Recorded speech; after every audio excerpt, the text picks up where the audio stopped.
Hello, everybody. Welcome to our first session of Curse of Strahd.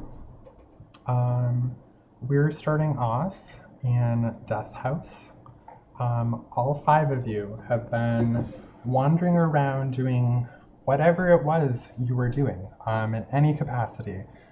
Tending a field, on an adventure to a tavern, to get some dinner or wine with drink friend or family members, and all of you share the single fate that while you were walking along, a mysterious fog rolled in and surrounded you, and as you stumbled through the fog, eventually found yourself here in front of this tall, dark, gloomy house in a strange land with four strangers. Why don't we start with Darmyl? Will you explain and just kind of give a base description of what you look like so other people know what they're perceiving when they see you? Yes. So I am, I am Darmyl Fireforge, a 5'2", fairly stockily built mountain dwarf with the reddest red hair you've ever seen, yet skin on the paler side.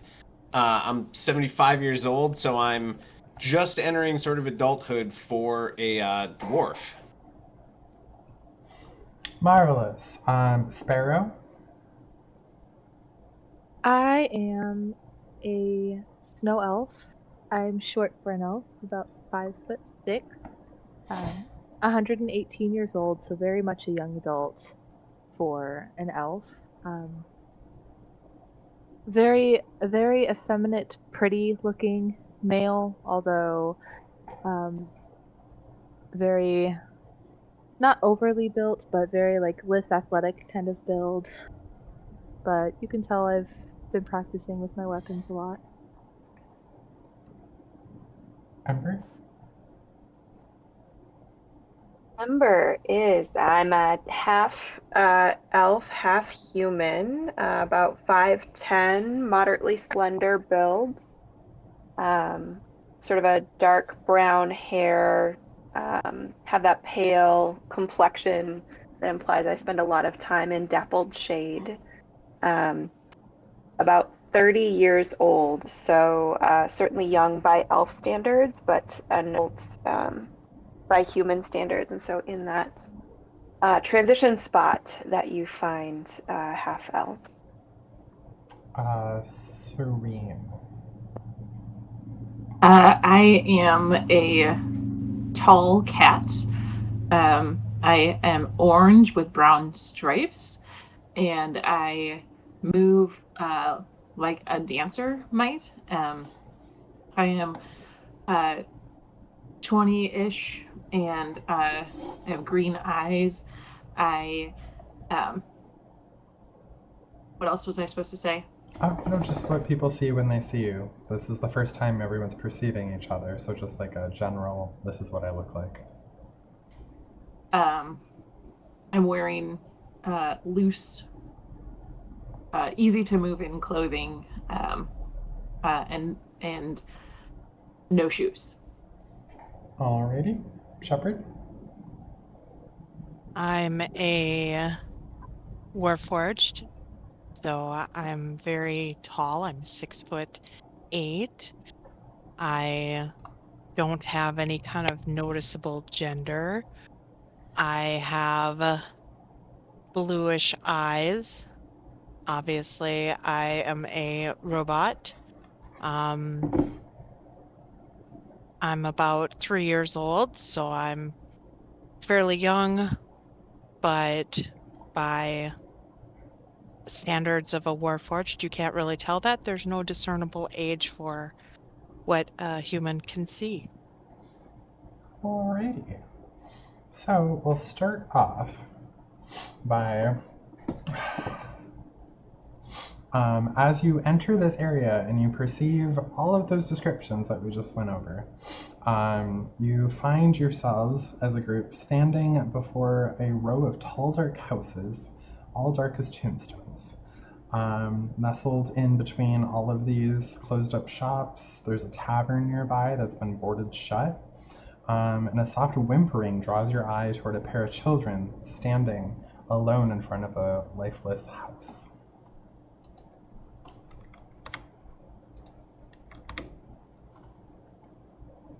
Yeah, I want to move towards the sound. All right, they are right here. Okay. I'm going to move over this way. Towards the sound. Wow, you really can't see much at all, can you? Yeah, I'm curious. I'd like to speak to this one. All right. The one in front of you is a small girl, about the age of 10. She turns and shushes the boy next to her and turns to you and says, There's a monster in our house. She then points to the tall brick row house, which has seen better days, behind her. With dark windows, there's a gated portico on the ground floor, and the rusty gate is slightly ajar. All the houses nearby are abandoned, windows smashed, and doors boarded up. Are you hurt? Are you okay? I mean, yes, but I want to go inside, and I want to save my other brother, who's in the attic, and he's scared. Do you know if he's hurt? I don't know, but the monster keeps making scary noises, and it roars really loud, so I ran out as soon as I could, and I took my one brother who was with me, but the other one is in his crib. How tall is the house? Oh, the house is a healthy Victorian 3-story. Is there any way of at least climbing up to look inside? There are windows. There's windows in the front. There's windows on the sides. Looking through you can see there's a window like right around here-ish. And looking through the window, you're able to see that all of the windows are visible through, but there's very clearly drapes drawn covering every window.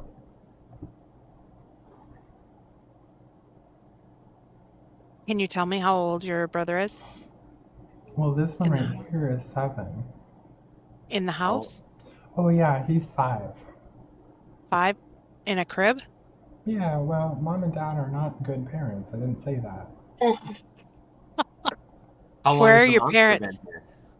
Where are my Sorry. parents? Well, they went to the basement to investigate the monster sounds, but we haven't seen them in a while. I'm When did sorry, the what did monster you get here? Yeah. Okay, one more time. When did the monster arrive? I don't know. It just made noises and they went to go look for it and then I didn't see them again. Darmyl, you need to come closer. You're too far away from the children. Darmyl's right next to you. Yeah. Oh, is he? It's Oh, everyone I'm else. it's sorry. okay. I'm looking at the wrong icon. You just looked over my head because you're literally 1.5 feet taller than me, which is my favorite part of thinking about this interaction. It's really Darmyl, the where are three of you? us looking up at you to have this conversation. Everything's dark. Why is it dark? It should be right next to me. I'm right here. Why is it so dark around me? You can see them, but they're just in a darker gray area, yeah? No, it should be light around me. Do you have dark vision? Shouldn't it be light around me, like the 60 feet radius? No, you can see 60 feet. It's only light if there's lights on. Oh, so there was light when we first came in? Yep. Got it. Okay. I'm a ding dong. That makes sense. Sorry, and back to action. Pardon me. Okay. Can I try and climb up to look in a window? Sure, absolutely. Why don't you do a acrobatics check, please? First dice roll. Dice roll. 12. As you look for hold, you're able to find a single place to put your hand, and as you try to grab the side of the house, it's as if the house kind of breathes in and removes the purchase that you had found briefly. That's not creepy. Mm-mm. I look at my hand to make sure it's okay. Yeah, you're kind of fine. Okay. It's just the old house is creaky and shifted while you tried to grab the side of it.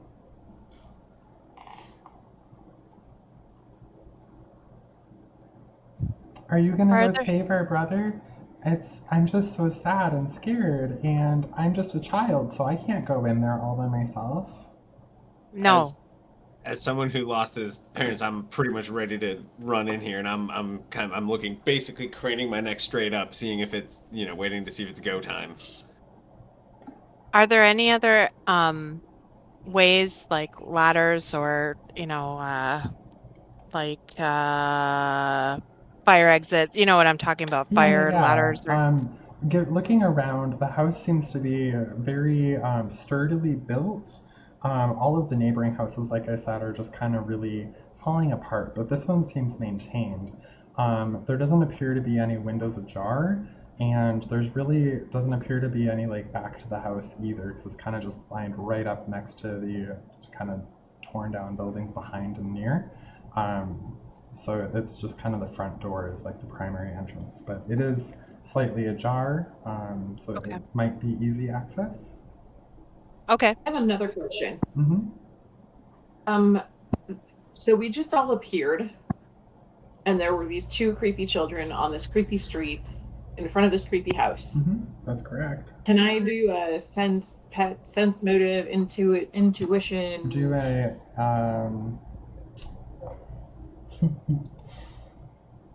let's call that an insight. Insight. 15. These are two helpless children who are terrified and crying and begging you to help them. Okay, but what about the situation itself? Like, The how situation do I itself. feel about So the situation is presenting itself as it has just happened. It's a believable situation. If you want more specifics about how did I end up here, then I would have you roll an Arcana instead. Yeah, I want that, and then also like, how do I feel about the people around me? That is completely up to you. I don't know how you feel about them. They're strangers, to be frank. Right. And nobody's So I don't know introduced how I them. feel And about they're talking to the children as a group so far. Like there's two of them, but nobody's introduced themselves to anybody. So, it's kind of, the Warforged is psychic who knew Darmyl's name, which is really cool. I'm teasing, of course. But yeah, how you feel about them, that's up to you. But do roll an Arcana for the how did I get here. 18. All right, well, with that roll, you would know that there have been reportings in your local areas of people being whisked away by mysterious fog, never seen or heard from again. And so you can surmise that this is probably what's occurred and happened to you. Would it be possible also to roll an Arcana check about any potential magical, like any magic around the house?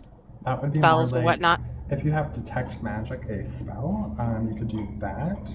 Otherwise, the best you can do with an Arcana is to identify a magic that you can already perceive. Okay, got it. Never mind. So I just want to see if there's any spells or anything on the door.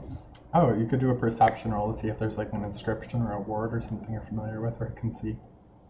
Okay, so if I come up to the door, go up to the door, dude.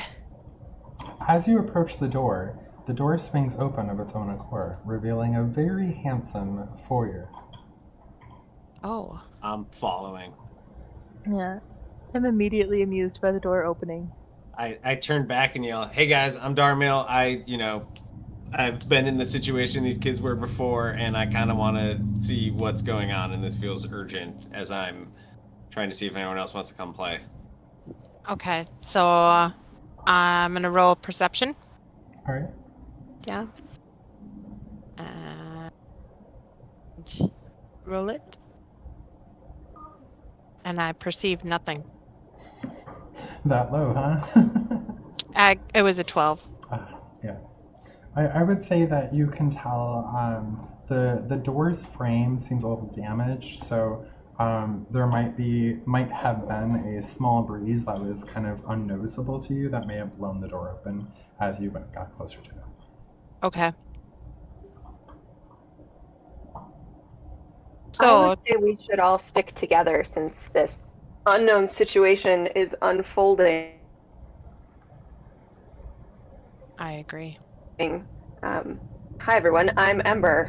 What do we think about sticking together versus splitting up? Hello, Ember. I'm Shepherd. I would agree. We should definitely stick together. I'm also looking around. Are there any animals in the vicinity? There are not. Great.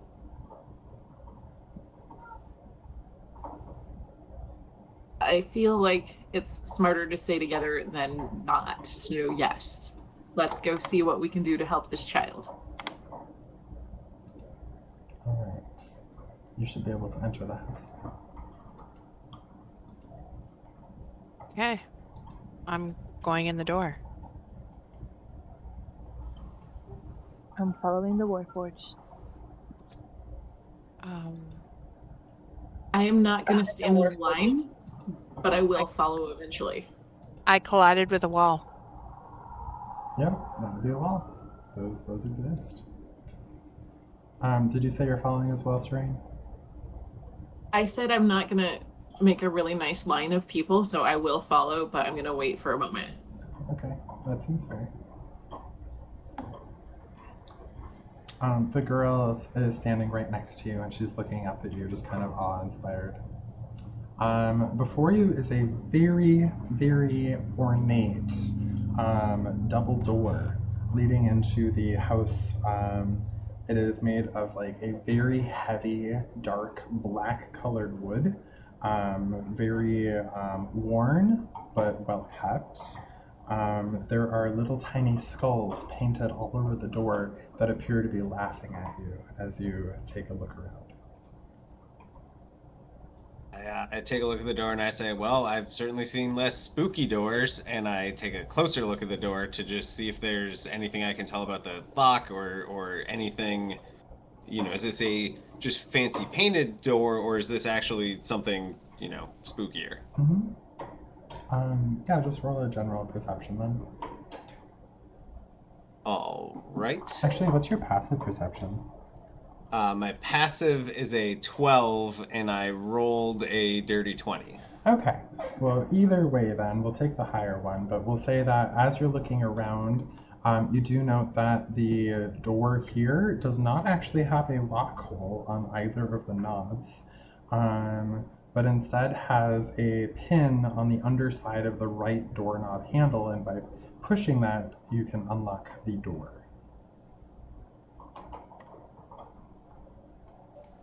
I relay this to the group and kind of look around and see if anyone, just kind of take a beat to see if everyone's on the same page that we're about to hit the door, and then we hit the door. All right, marvelous. As the door opens before you, the hearth comes to life and lights up the entrance to this house. I'm gonna move forward. Yeah, I look up at the very tall Warforged next to me like, yeah, this one's, Did you say that the hearth just came to life, or that it was already lit? No, And it was out, and then the door opened. You guys perceived the room. It was dark, and then it turned on, kind of welcoming you in. I'm gonna look at the little girl and ask her name. I guess that would be good to ask. Yeah, totally. Oh, yes. Hi, miss. My name is Rose. And then I'm going to ask, does the fireplace usually do that? Yeah, it's a magic fireplace. Okay, just checking. I'm gonna yell back, ask if she's ever met someone in a blue police box. Mm. Well, did you hear the question, Rose? I did. I didn't ever meet someone like that, but I saw a man on the other side of the fireplace. Today? No, just before. Okay, all right. Have you seen this man before? I guess I'd scream. Hang on, I can move closer.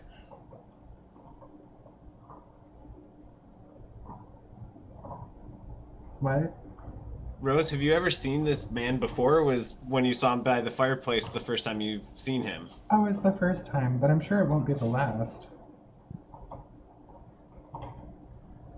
Did the monster noises start before or after you saw him? Oh, after. Could you describe him? Yeah, he looks like a David Tennant. I was waiting for that. Damn. Okay, Amazing. I'll move into the room. I'm gonna crouch down in front of the fireplace and do a perception check to see if I can see anything interesting about it. Okay. Before I head into the room, I'm going to quickly yell, "Hey, little boy! Anything we should have asked you about? Anything your sister missed?" He walks towards you, as a matter of fact.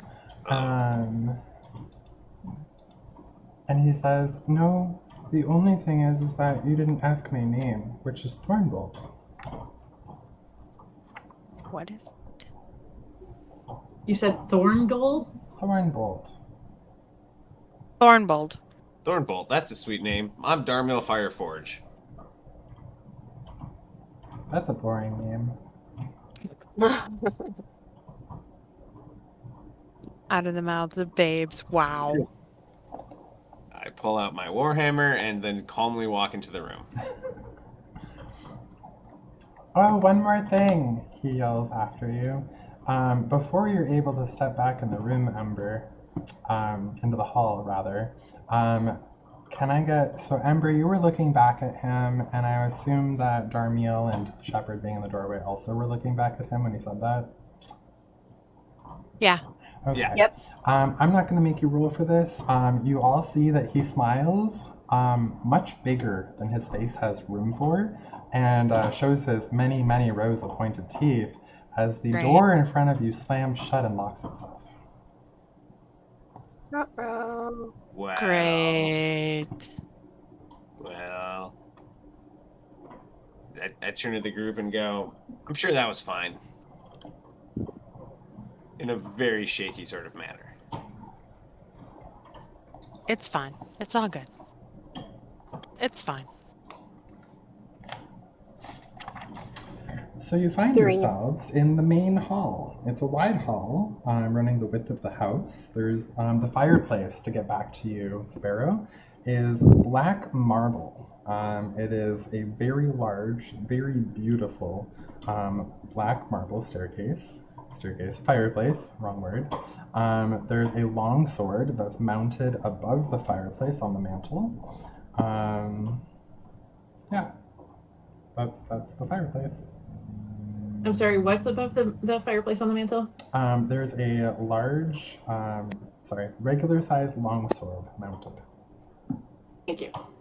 I'm gonna straighten back up and do a perception on the longsword. Okay.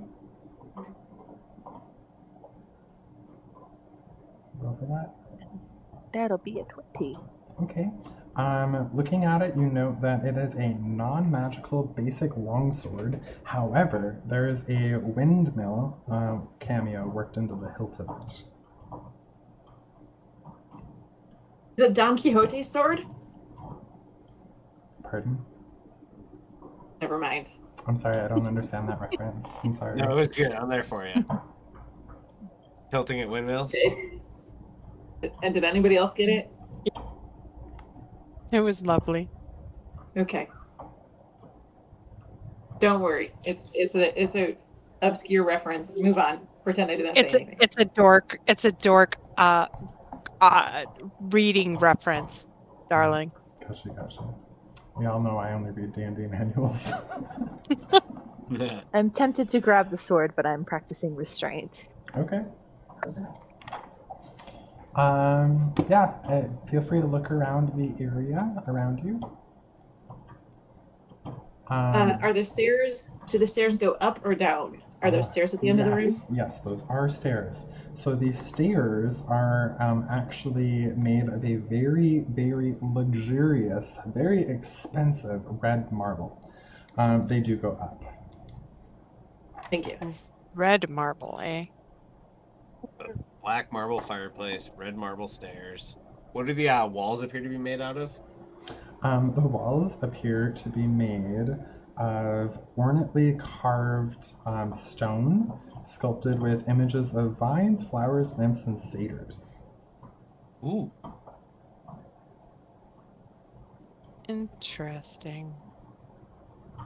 So, Okay. could I make a history check into the origin of it, Sure. where the stoner carving came from? Cool, because I actually weirdly have a feat for this, so I get double my proficiency bonus Okay. with my -1 intelligence. So we're in for a wild ride. 15, 14. That'll be an 18 total. Okay. There is lore of this fabled land called Barovia, where these types of effigies and stonework are said to be the highest of proficiency.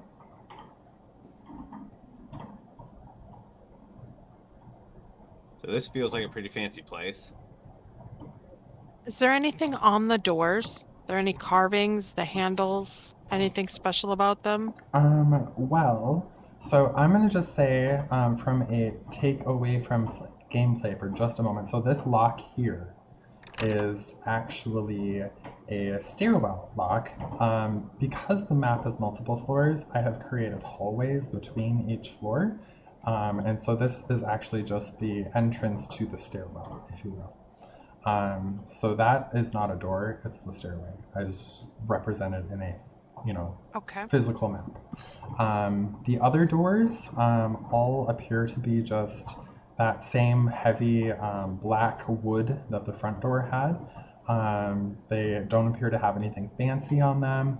And then the door nearest to Sparrow does appear to be a light blue in color, the only door of that color in the hall. Okay.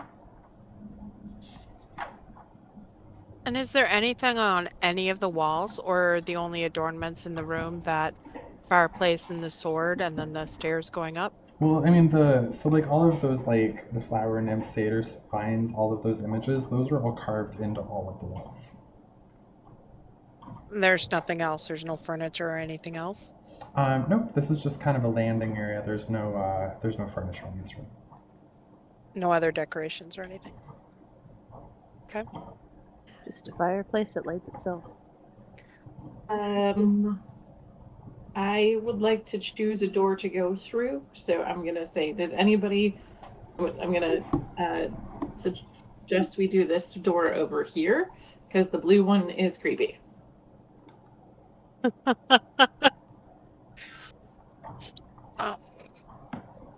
Anybody against that? Nope. I'm gonna look I am at not the blue opposed. door and the one she's standing by a couple of times. You're gonna what? Looking back and forth between the two doors. Do you want to look at your door and I see if am. there's appear to be any traps? We'll try a perception.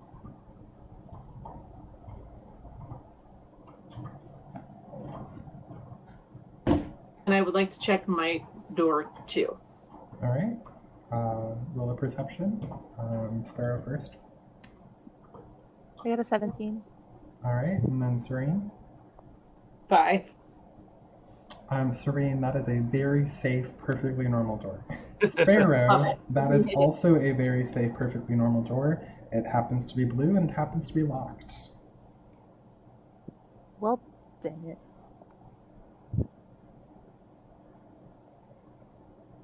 Before I'm we, gonna open the. sorry, Kate. What? Before we block open a door, can I attempt using Druidcraft to put out the fire in the hearth? Sure. Walk me through what that does. So I have a Druidcraft transmutation cantrip. I can instantly light or snuff out a candle, torch, or small campfire.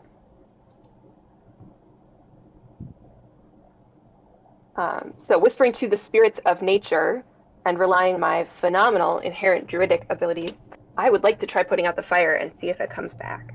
All right, so you're just casting Druidcraft then in the spot. Wait, no, Marvelous. before you do it, don't do it yet. Do we have a light source? I can. Any? Does anyone have dark vision? Yes, I do have dark vision. Okay. I have dark vision. Me too. I'm going to leave your vision set to how it is, which is normal vision. Dark vision will turn everything black and white, unless there's a light source, unless that's preferential for you guys. Spoiler alert, I can also immediately relight it using the same ability. But Hopefully. can you? Wanna Because know. it's I magical. just want to know if it's magic. All right. So you use Druidcraft on the fireplace to snuff out the flames, and nothing happens. They stay lit. Excellent. I use this opportunity though to take out one of my torches that I have from one of my packs and head over to the fire and attempt to light it in the hearth before any shenanigans put us in the dark. Okay. So you put the torch into the fire in the hearth, like you dip it in there to get flame on the torch end, Mm-hmm. and you pull your torch back out, and it's still unlit. I kind of look at the torch and then I try it again. Yep, same result. Give it one more go, but I hold it extra long this time. Same result. Okay. I look over at my presumably stupid companion and use Druidcraft to light his torch for him. I Marvelous. have a -1 to intelligence and a 0 to wisdom, so I'm not gonna be a jerk about how dumb I am, but he looks at it and then looks back at the hearth and doesn't actually realize that it was you that lit it for him, but is just happy to have a lit torch. Nice. Kind of jogs Can I around. open the door now? Yeah. There you go. You have a torch now. You can open the door yourself. You just click on it, left click, and it should open the door. As an aside, how do you get the map to move? It's not moving for me, or do you do it? So you right right click and you drag while you're holding right click. Oh my gosh. Does, Thank you, dear. Did opening the door work for you, Serene? It took me a while too. Don't feel bad. I didn't know until right now. Thank you. Samesies. I will take a step into the room. Marvelous. You find yourself in the dining room. I'll walk past you. I feel invincible. Walking into the room, I don't. the hearth comes to life, lighting up the room around you. Wow. Yeah, the They automatic have- lighting in this house. I look at my torch rather surprised. Do you think they have these fireplaces in every room? I kind of hope they do. Can I just clap on, clap off, and see what happens? Yeah, you can clap your hands and see what happens. Nothing happens. You clapped though. Okay, all right. As we enter this dining room, what do we see? I'm looking in particular for signs of activity, people, dishes. Yeah, so the dining room is very well maintained, much like the last room, which I glossed over. There's, for this very abandoned, rundown neighborhood, the house is very well kept. There's no spider webs, no sign of dust. This room, the dining room, the centerpiece of this room is the wood-paneled dining room table, carved in mahogany, surrounded by 8 high-back chairs with sculpted armrests and cushioned seats. Above the table is a crystal chandelier with resplendent silverware and crystalware polished to a dazzling shine on all of the table surface. Mounted above a marble fireplace is a mahogany frame painting of an alpine vale. And again, here there's wall paneling carved with elegant images of deer among the trees.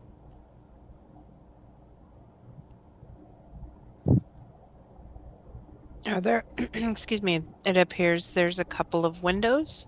There are. The windows are covered by large red silk drapes that are covering the windows. And in front of the drapes, they're kind of tied together to be closed. In front of the windows, bearing a tapestry depicting hunting dogs and horse-mounted aristocrats chasing after a wolf on each of those curtain fronts. Can we open the drapes? Yeah, I have to untie it. Yeah, you have to untie it, but absolutely can do that. Can I untie the drapes to Yeah. open the window? Surely. Untying it and opening as you draw back the drapes to see the beautiful window before you, what you see is a bricked-in wall. It's a very Do I pleasant window. think this is a window we could have seen from outside? Since this is the back of the house, probably not. Oh, okay.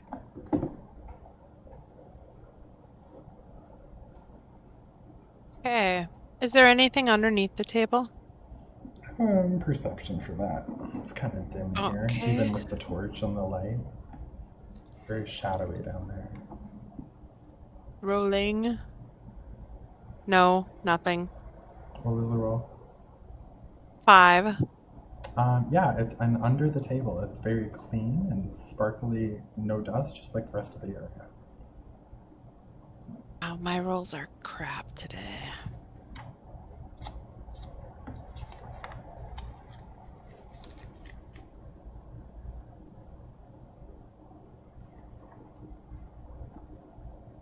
All right. Other than that, there doesn't seem to be anything of great import. Well, as loath as I am to say it, it would seem we have no choice but to continue. Does anybody else want to check underneath the table? Yeah, I lower my torch. Actually, I drop my torch and then go down to pick it up, and just happen to crane my neck and see what's under the table. You said your passive is 12. Yes. You see a single dead fly on its back under the table, kind of towards the foot of where the main chair is by the hearth. A single dead fly. Mm-hmm. That's interesting. Do you say that loud enough for our druid to hear? And is our druid interested in that? Yeah, I know.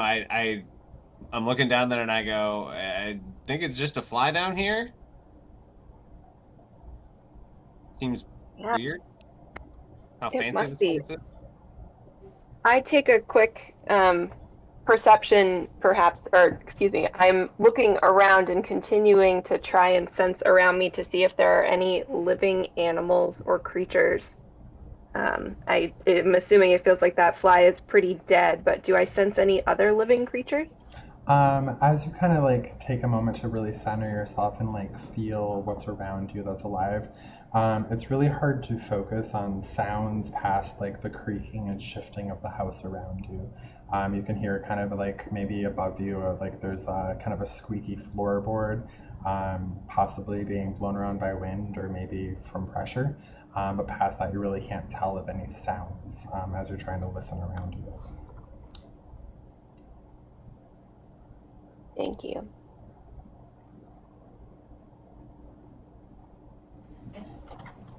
You hear the deep breathing of a small dwarf nearby.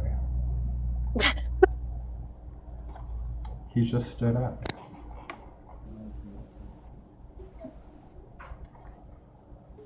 Nice. Oh my goodness.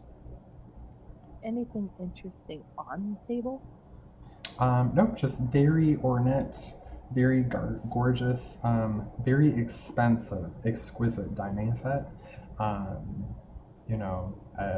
It's very, just looking at it, you can like just generalize that it's probably worth 20 platinum for the full set.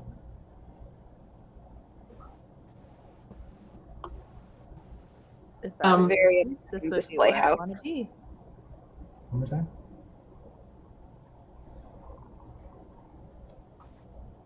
I'll go. I was gonna say, so I am from a geisha-esque family background. Mm-hmm. Can I do like a history or a perception on it to see if I would know where it came from or like anything about it? I'll say that we'll just go with general passive, and looking at the craftsmanship, it's all new and foreign to you, but you can tell that it is like masterfully crafted and like top tier, like most expensive on the line, most likely. Okay. Do we want to go to our next door, or do we want to go back in and do a different door?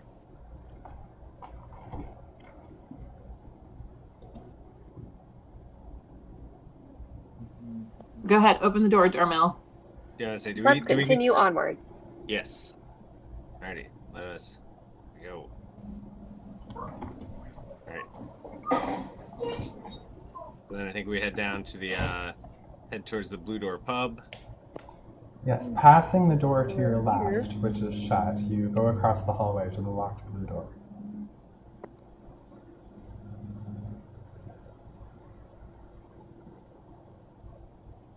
Oh, I forgot that other door was there. So I'll open the door. The door you're by is locked, Shepard. Oh no. is the I yell over to Serene if is that door locked?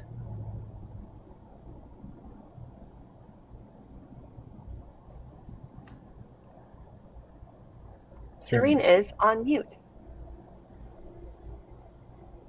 I said, I'll try it, and then I opened it, and it's not locked. So I'm gonna try and step in to the room. But my computer doesn't want to let me. Okay, there we go. I'm in the room. Hey! Yes, as you walk into this room, it is dim. There is no hearth in this room, and so it is not bright or illuminated like the other rooms that you've been in thus far. You find yourself in the kitchen / pantry / bathroom. Wow. That seems unsanitary. That's disgusting. It's a bold concept for this HGTV show. As we walk into the room, I kind of head towards the back so that my torch can light up as much as possible, and I take a look at the window in here to see if it's like the one in the other rooms. It certainly is. Alrighty. Is. While you're holding your torch up and looking around, in the toilet bowl right next to you, there is something shiny in the bottom of the bowl. I lean in, and sort of with my arms behind my back, but getting my face as close as I kind of want to. So there's like there's not like a super rough and awful stink, but there's a bit of like lingering residue smell. And there's a kind of like a goopy greenish black substance in the bottom with a key sticking out of it. I kind of I hold my nose and I kind of look to the group and I'm like, I think I see a key, and just kind of go grab it. Okay, well, yeah, you found a key. The key is very basic looking.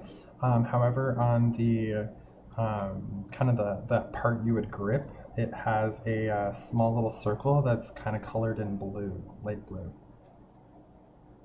I relayed to the group that I think I found the key for the other door, and also if anyone has sort of some spare water or a wet wipe or something, piece of sap I can rub on my hands.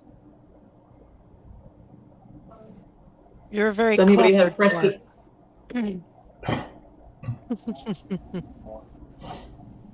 Anybody have prestidigitation?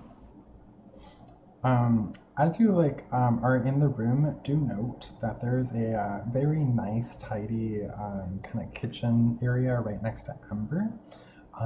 There is 3 large bowls just kind of filled with water, and a stack of clean dishes that are dried and next to the bowls of water. And there's kind of like a soapy residue film on the top of the center bowl, and then there's kind of a drying towel hanging out to dry, hanging on the wall behind it.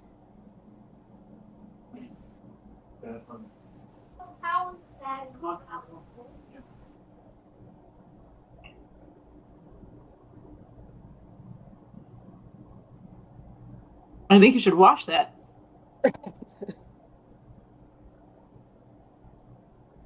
I washed the key off real quick in my hands, as well as ponder if we should have stolen the silverware in the other room, because clearly it's all clean. Why didn't I find your clothes on this one? Alright, so you have a clean case. Anything else you want to do in this room?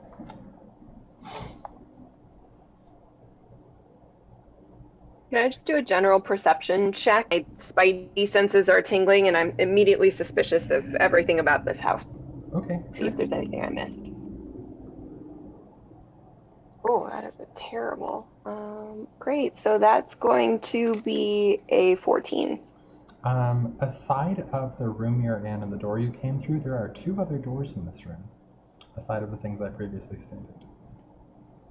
Okay.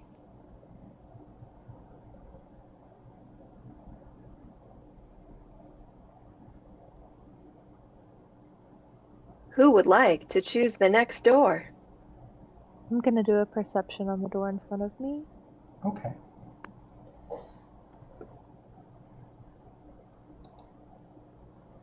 Got another 17. Alright, it is just a regular door. Nothing weird about it at all, and this one doesn't have a lock. I'm gonna open it. Okay. Upon opening the door, behind the door you find a utility room that is also doubling as a workstation for cutting food. There's a rolling pin nearby on one of the counters, and there is a stovepipe on the side wall, kind of sharing the wall with the toilet kitchen, and it is like very well stocked with food of all variety.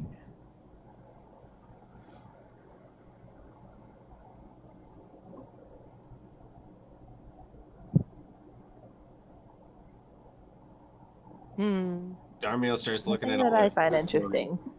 Perhaps you guys- fleshy people should grab some food. Yeah, I grab a bunch of food. It all is like the most like beautiful, pristine, perfect food. Like every single grape is flawless and doesn't have any like wrong parts or, you know, it's more deflated one. Everything is just perfect. I start munching on like I just sort of stick like half a bunch of grapes in my mouth and start loading up like a do I see any bags or like a bowl or something I can just stuff a bunch Yeah, of food there's a in? massive bowl. Yep. So, do you need to perhaps do a check on any of the food? I'm not actually. No. I'm just carrying it in my mouth. No, Or he's No is that, medicine like, check? back? No, Okay. he's just eating food from the kitchen in a big giant Or bowl not that he medicine. loaded up. You know what I meant. So Yeah. while you're eating all this food, Darmyl, I want you to note that it's bland. It's tasteless. There's like literally, it's like chewing like dough. There's really no flavor to it. I just sort of stop eating it, but make sure I just kind of grab a bowl worth because you never know when you might want some food. Okay. Again, guys, I'm super dumb. He says to the party. All right. Well, I'm going to move forward towards this door and try it, but it appears to be locked. It is locked. It is a locked door. The handle is kind of loose though. Okay. I'm very strong. Can I break the door? Do a strength check.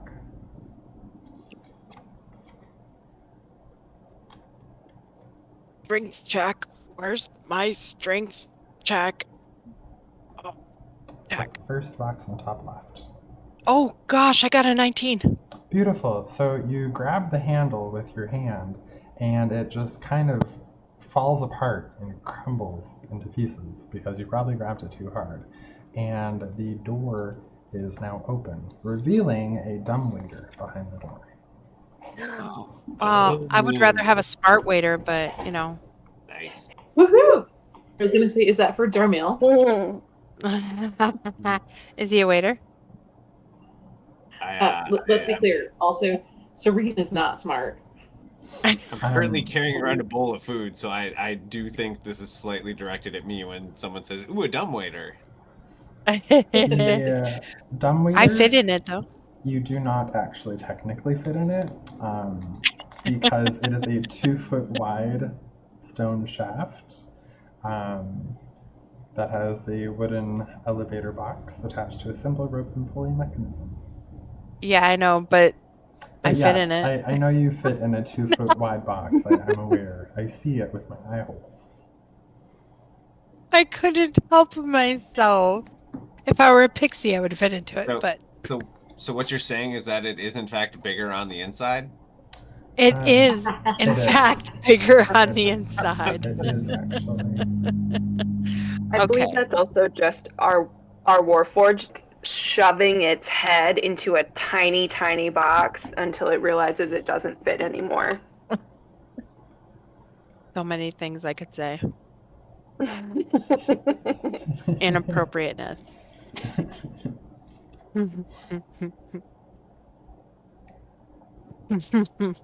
Okay. So It who seems has we have the key? exhausted creepy kitchen.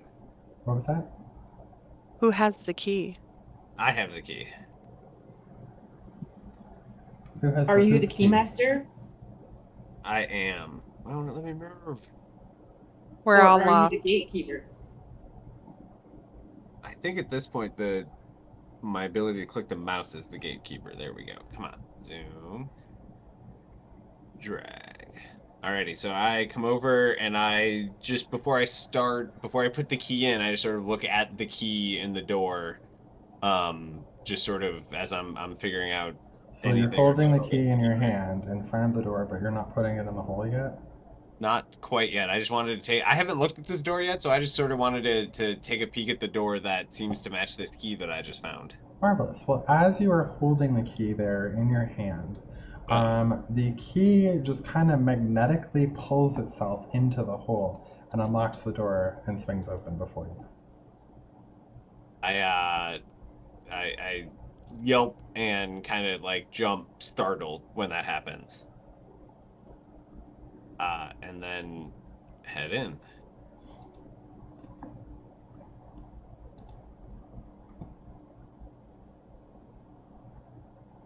As you step into the room, the hearth blazes alight, welcoming you with warm light. You find yourself in a hunting den. There are stuffed wolves around the room on the outside, facing in towards 2 padded chairs draped in animal furs, facing the hearth. Between the two is a table supporting a cask of wine with 2 carved wooden goblets, a pipe rack, and a candelabrum. There's a chandelier hanging above the cloth-covered table surrounded by 4 chairs in the corner, and there are 2 cabinets standing against the wall on either side of the hearth, as well as 1 cabinet straight in from the door that you entered through. I pet the stuffed wolf next to me. Marvelous. Nothing happens. This is stuffed Do you- wolf. I'm satisfied with my decisions. I just stand and look disdainfully at the stuffed animals in the room. They look disdainfully back at you with their glossy, lifeless eyes.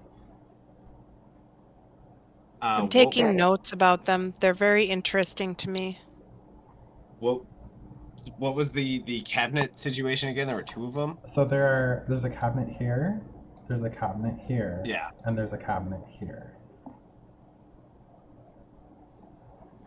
So I'm kind of looking at the ones on either side of the hearth, and just sort of taking them in with this hearth that, again, I'm fascinated by these hearths that keep lighting up in these rooms and thinking my torch might have something to do with it. Beautiful. I'm looking past Darmyl's very helpful torch, but can I open the cabinet? Which one? Fireplace. Left. The one to the left of the fireplace? Yes, you can open that one. So that cabinet just has the 2 doors that swing open. Inside, you find a series of kind of just hunting leathers and garments that one would take on a hunt to both keep warm as well as to wear. Everything's in good repair. Nothing has holes. And nothing even looks like it's been mended. It's just in good quality repair. Does it look like my size? It looks like a bulky men's and a small women's sizes are both in there. I would like to steal a cloak. Okay, you can totally do that. Stealing is wrong. Locking people in a house against their will is also wrong. I'll give it back when they free us. I find that acceptable. I see this cloak acquisition and try to open the cabinets that to the right of the fireplace. Marvelous. Well, those ones are locked. I pull harder on them. They're still locked. I tried. I look closer at the cabinets to figure out what they're made out of. They're made out of wood. Any sort of like glass display window, I can't see what's inside of them. You can't see what's inside of them. They're just wood. Darmyl, you have an axe. I kind of look at everybody and I look at my warhammer and I go, should we open it? And then before anyone can answer, I swing my warhammer at it because I'm kind of pissed that it was locked in and the other person's wasn't. It is a stationary object. Roll damage. Oh, crap. All right. I've got, again, I'm just sort of here for the fun. All right, so I've got my shield out, so this is a D8. One-handed. Yep. My D8 is right there. There you are. 5 plus 3 is 8. 8 damage? Yeah, you're able to kind of put a sizable hole in the door that you hit. I take a look through that hole. See if I can see what's inside the cabinet. Yes, on the inside there appears to be a crossbow. A light crossbow. There appears to be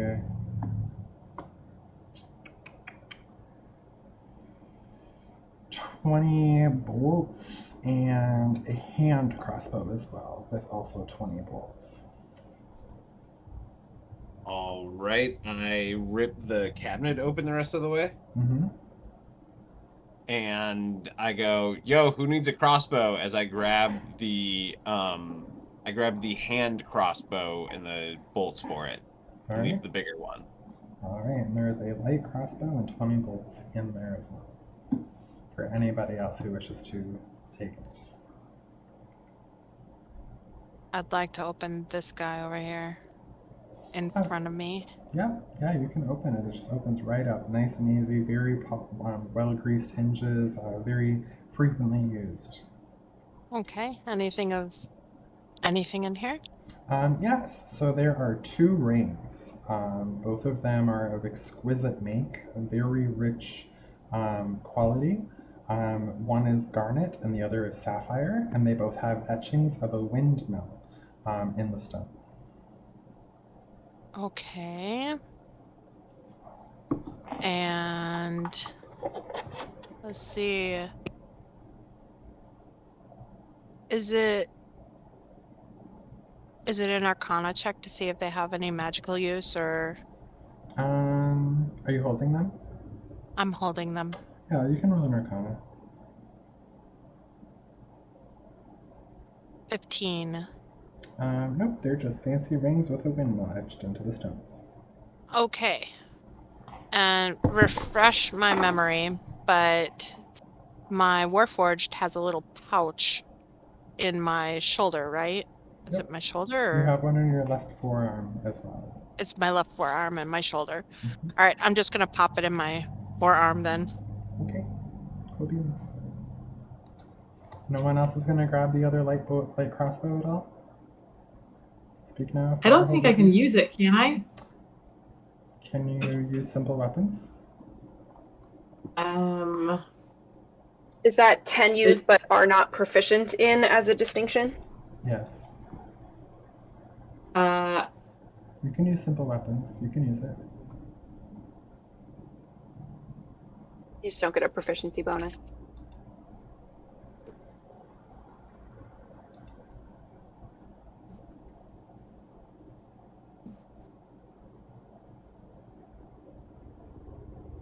And you said it was 20 bolts?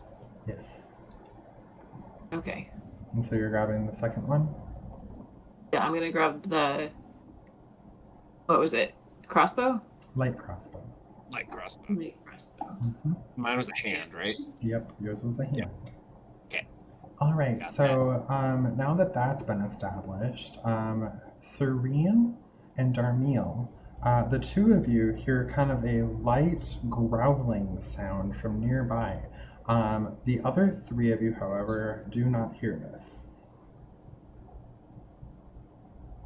Wait, so jump we're as across the room from each other and we hear these? Well, I'd assume you'd have to be near Darmyl to grab the other bow since it's in the cabinet. Oh, by sure, him. yes, sorry. But Yeah, yes, yeah. the sound of growling is coming from across the room in the direction of the two wolves that are closer to the door. I jump startled when I hear the noise and start looking around rapidly and trying to figure out what's going on. And the three others in the room, Darmyl, that are in that same direction look completely unfazed, like they're not even paying attention to what's happening. They're just completely blissfully unaware. I yell out, does anyone hear that? Hear what? Hear what? You don't hear growling? I do. You guys really don't hear that? I'm going to move towards them. Yeah, everyone get away from the door. Obviously, we don't. Dwarf.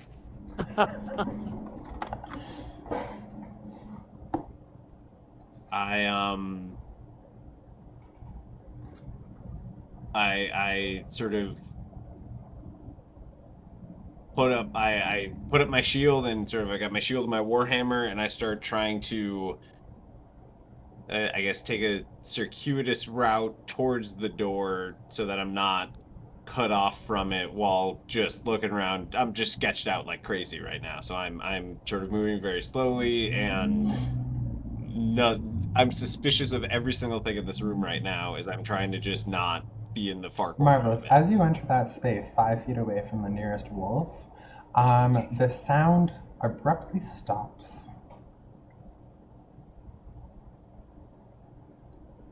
Do you guys not hear that anymore? Serene, Not you still hear hear what? it.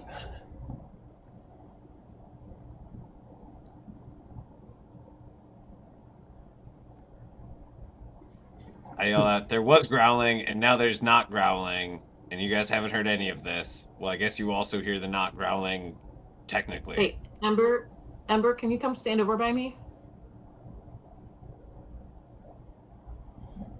Do you hear it Stand now? over by Serene. Do I hear the growling? Ember does not, but Serene does.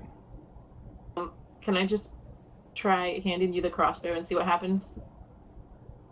Yes. Serene, I am holding a you crossbow. you relinquish the crossbow, Serene, and the sound immediately ends. And as you do so, grabbing this crossbow, Ember, you start hearing the low sound of growling from across the room. I have a question. I have a speak with animals spell prepared. Might it allow me to hear anything in the growling? In the growling? Yes. Are you going to cast it, or are you asking if you should cast it? I will happily cast it if I am allowed to cast it outside of formal behaviors. Yes, that sounds lovely. Yeah, it's utility. You don't have to be in combat to use any spell, technically.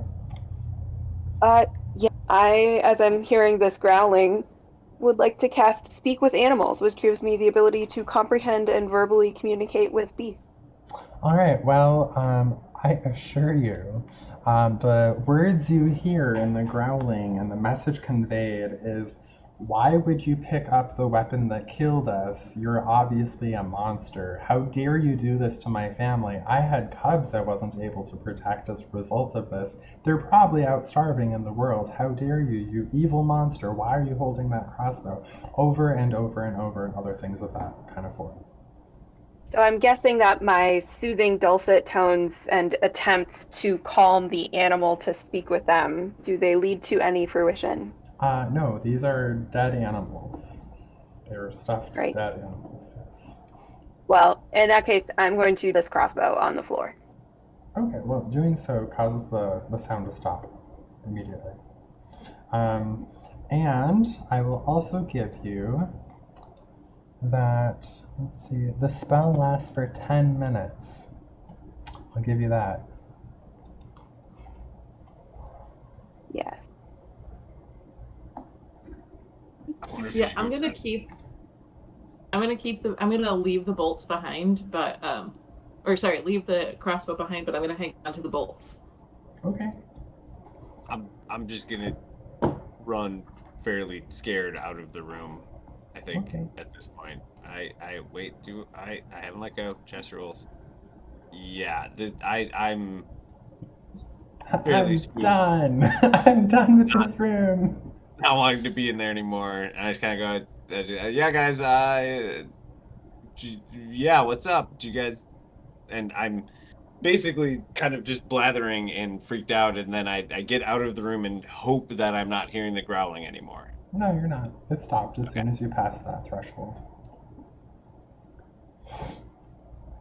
I look around at everyone else who's out here and again say, like, you guys didn't hear that? Oh, I did until I didn't hold the crossbow anymore, and then I put it down. And then I didn't hear it anymore. Okay. The crossbow was a foul conduit that allowed us to speak with the spirits of the slain noble wolves in that chamber. We were hearing the cries of the profane dead. That is like astutely perfect, actually.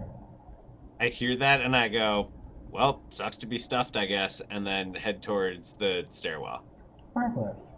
Yeah, so you can find your way into the very, very, very long corridor-esque stairwell I've made for you.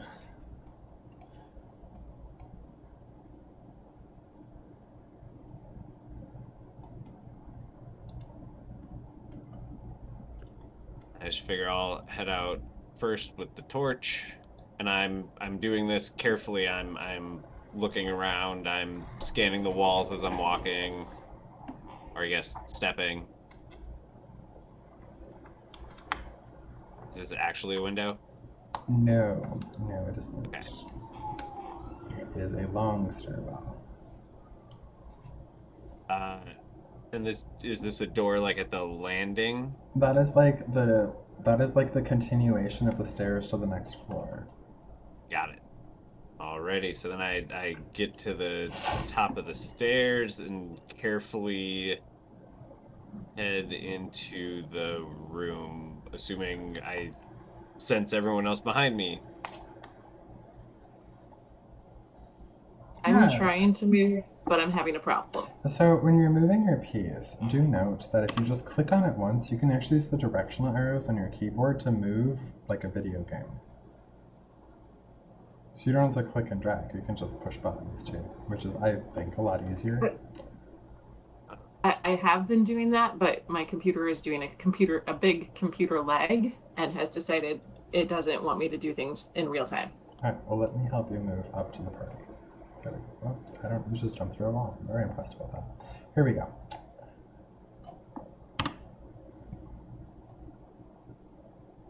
All right, as I head into this room, I just sort of give it a scan with the torch and the walls and see what I can see. Marvelous. Well, you have found yourselves in the upper hall. All around the room, in a circle around you, are 4 stuffed wolves. They all are kind of in the, they're stuffed into the appearance of circling the room. There are unlit oil lamps on the walls. There is no dust in this area as well. Everything is very polished and clean, much like the first floor. There are wood-framed photos kind of hanging from all over the walls.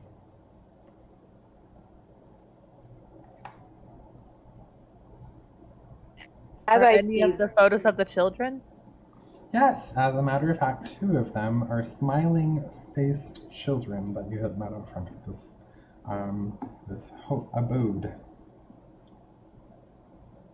Do we see Do they have all other... the extra rows of teeth in the photos too? They do not. They're just happy, smiling children.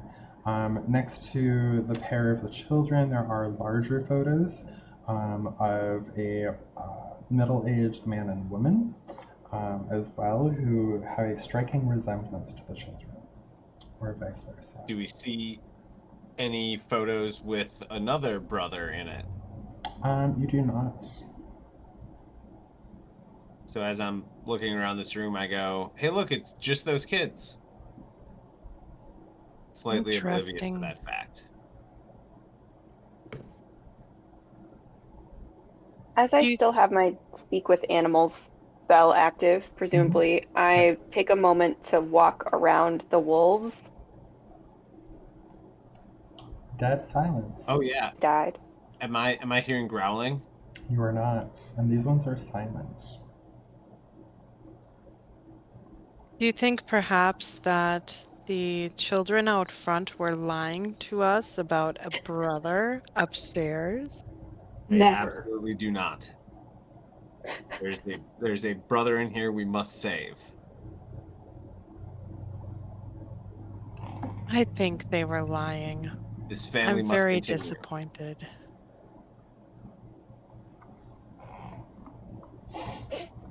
I, being slightly bummed that there's not a hearth in this room, go and light one of those oil torches on the wall. Marvelous.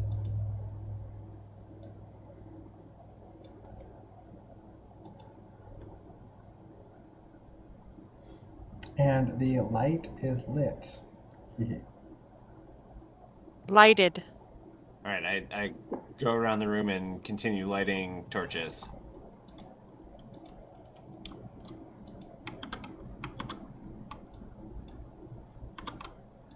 You see that I'm greatly enjoying this activity. Do any of the doors have locks? They do not.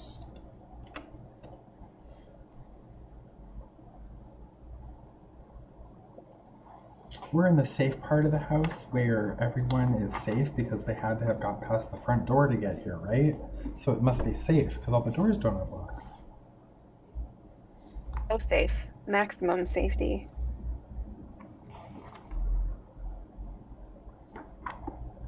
I don't trust it, but okay, sure.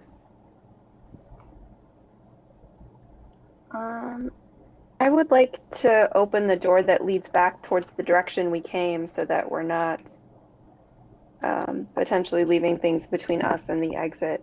Well, lack of exit that we came through. I'm going to inspect this door. All right, so this is a beautiful door. It is a double door leading into a very well appointed, it's kind of like the double French doors with the glass panes, the 6 panes. You can see into the room. Into the room you see a very large grand piano on the other side of a large room. There's red, very comfortable chairs lined against the walls, but otherwise the room appears dark and uninhabited. I'm going to go ahead and open that door. That All sounds right. ominous. And I will take It's a going to step. start playing itself now.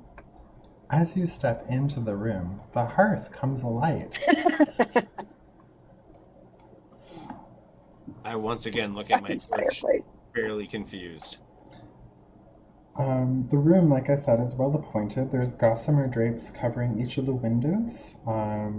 There are, like I said, beautiful upholstered chairs lining the walls. The windows themselves are not the type that open. These are stained glass windows depicting beautiful men, women, and children singing and playing instruments. The bench rest near the grand piano is very plush and, again, well maintained, like the rest of the dust-free area that you're in. And near the fireplace is a large standing harp. I walk over to the window curious, and I pull open the drapes to see if this is like those bricked-in ones. And when I see these are gossamer drapes. They're very sheer. You can see right through them, and they're stained glass windows. They don't open. Yep. So as I see that, I try to look through the stained glass to see if it looks like I can see outside out there. It is dark out there. You cannot see past the fact that it is dark. It's like looking into the void. Even if I hold my torch next to it? Even if you hold your torch next to it. If I look outside with dark vision. If you look outside with dark vision, you see your reflection staring back at you through the window. But just kind of a sense of empty, void nothingness on the other side of the window. As if someone is holding a black curtain on the outside of the house, preventing you seeing out the window. I turn to the group and I say, with us being locked in here at all, do we want to see if we can try to maybe, I don't know, smash this? It's the first possible way out we've seen.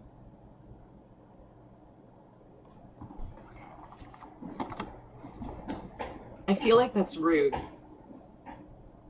I look at my hammer and I go, they locked us in here, though. I think that's rude. This is an unnatural house of horrors. I would support smashing the window. What could possibly go wrong? We don't know that yet.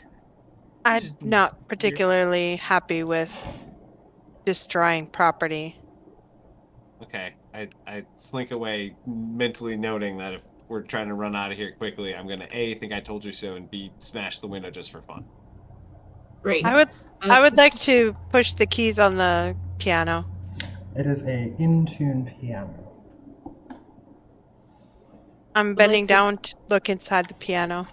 It is a well-kept piano where all of the keys and strings are in perfect condition. I'm opening the bench on the... I'm opening the lid on the bench. There's sheet music inside.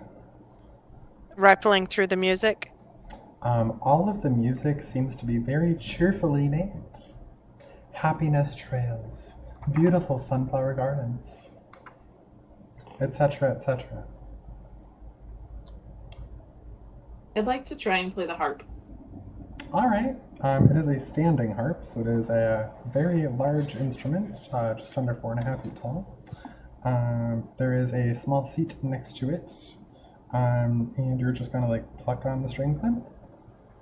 Yeah, where is it at again in the room? Technically, it would be right around here. Sure. Great. Marvelous. Okay. So plucking the strings, it fills the room with a very beautiful sound. As you pluck them in order, as you pluck any of the strings, even if there's not a specific order you're doing it, and you're even if you were trying to make it sound bad, it just sounds very pleasing to the ear.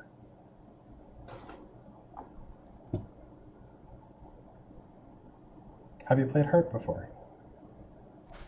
I've played dulcimer. Okay. Which is another stringed type instrument. Yes. So we'll say that you have some level of proficiency finding your way around this instrument. The acoustics in this room, though, top key, very, very good.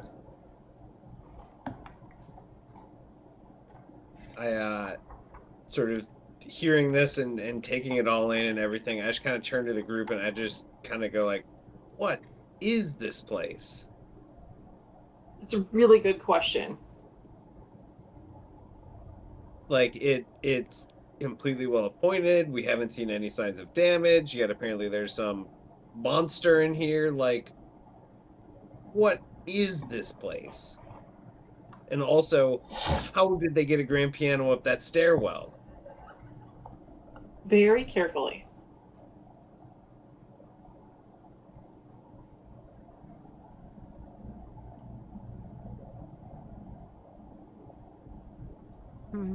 Anything else you'd like to do while we're in here?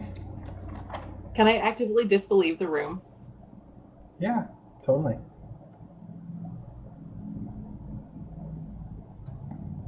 What do I roll for that? Roll a wisdom for that, please.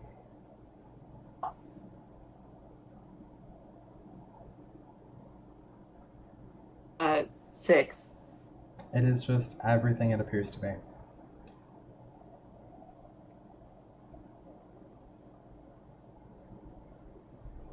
I guess we sally forth. Yeah, I don't like this, and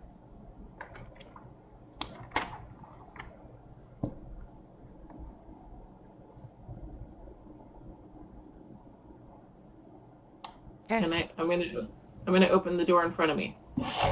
All right.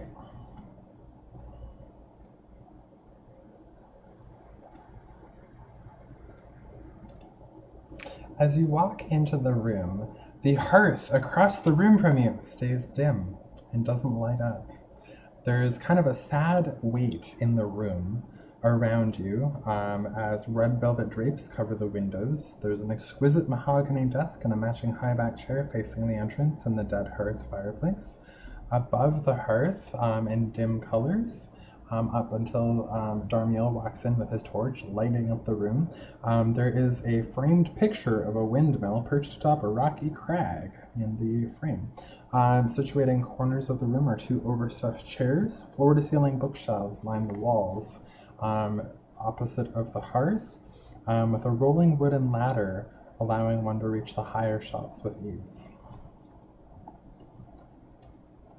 I look at my torch and I look at the hearth, just absolutely flabbergasted that for the first time it didn't automatically light up. And after looking back and forth a few times, I try to light the hearth with my torch.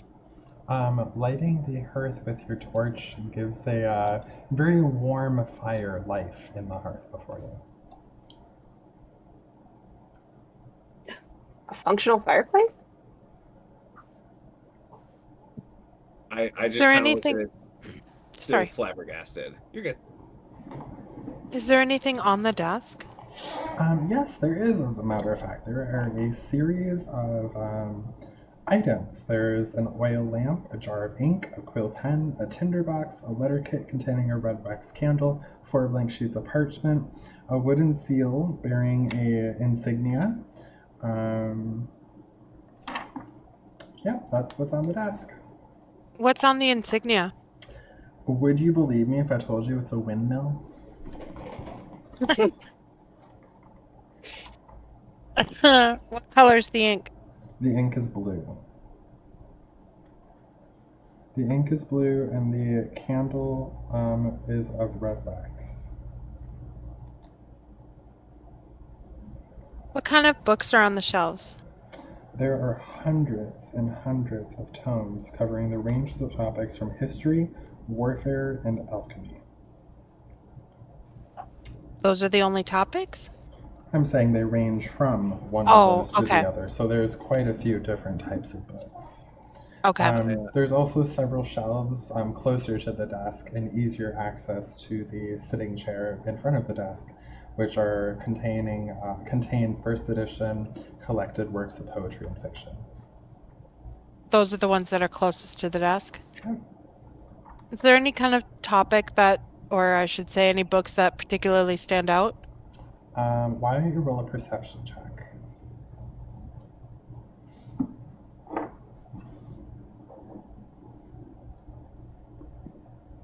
Wow. I perceived nothing. 6. Yeah, they all look the same to you, in fact. I mean, even though they're different colors, they're just kind of all blurring together to be just so many books. Wow. While all those nerds are looking at the books, I head over to the window to continue my quest to see if I can find a window that is actually a functional window. Yes, this is a functional window. It is a single pane of glass. There's no open or close mechanism to the window. You want to tap the window? I first want to look out the window. Oh, looking out the window, you see a dark alleyway before you, littered with pieces of falling building.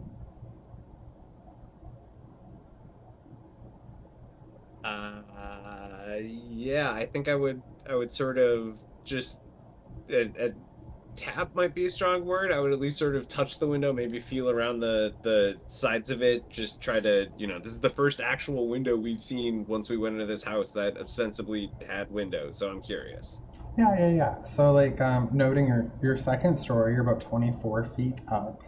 And the window itself, like you're trying to like feel for the edges of the window, and as you're just kind of doing a general investigation of the window, I want you to note that the window actually starts and ends on the sides, in the side of the wall, and inside of the wall on the top of the bottom. There's like no seam to the window. It's just in and of the wall. I point that out to the group. Hey guys, this window's weird. Does anyone have a tease in windows?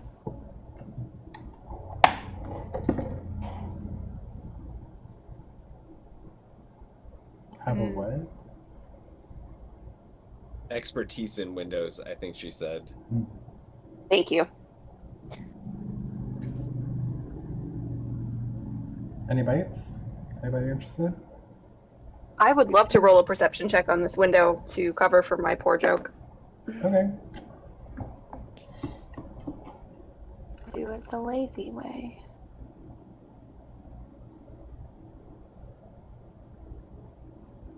$18. Yeah, so you're able to see that like it is a see-through, well-crafted window. Same description as before, down to the fact that there is in fact like an alleyway behind. It's kind of a drop down there, and it is a sheer straight drop, but yes, you can see that there is an outside of this window.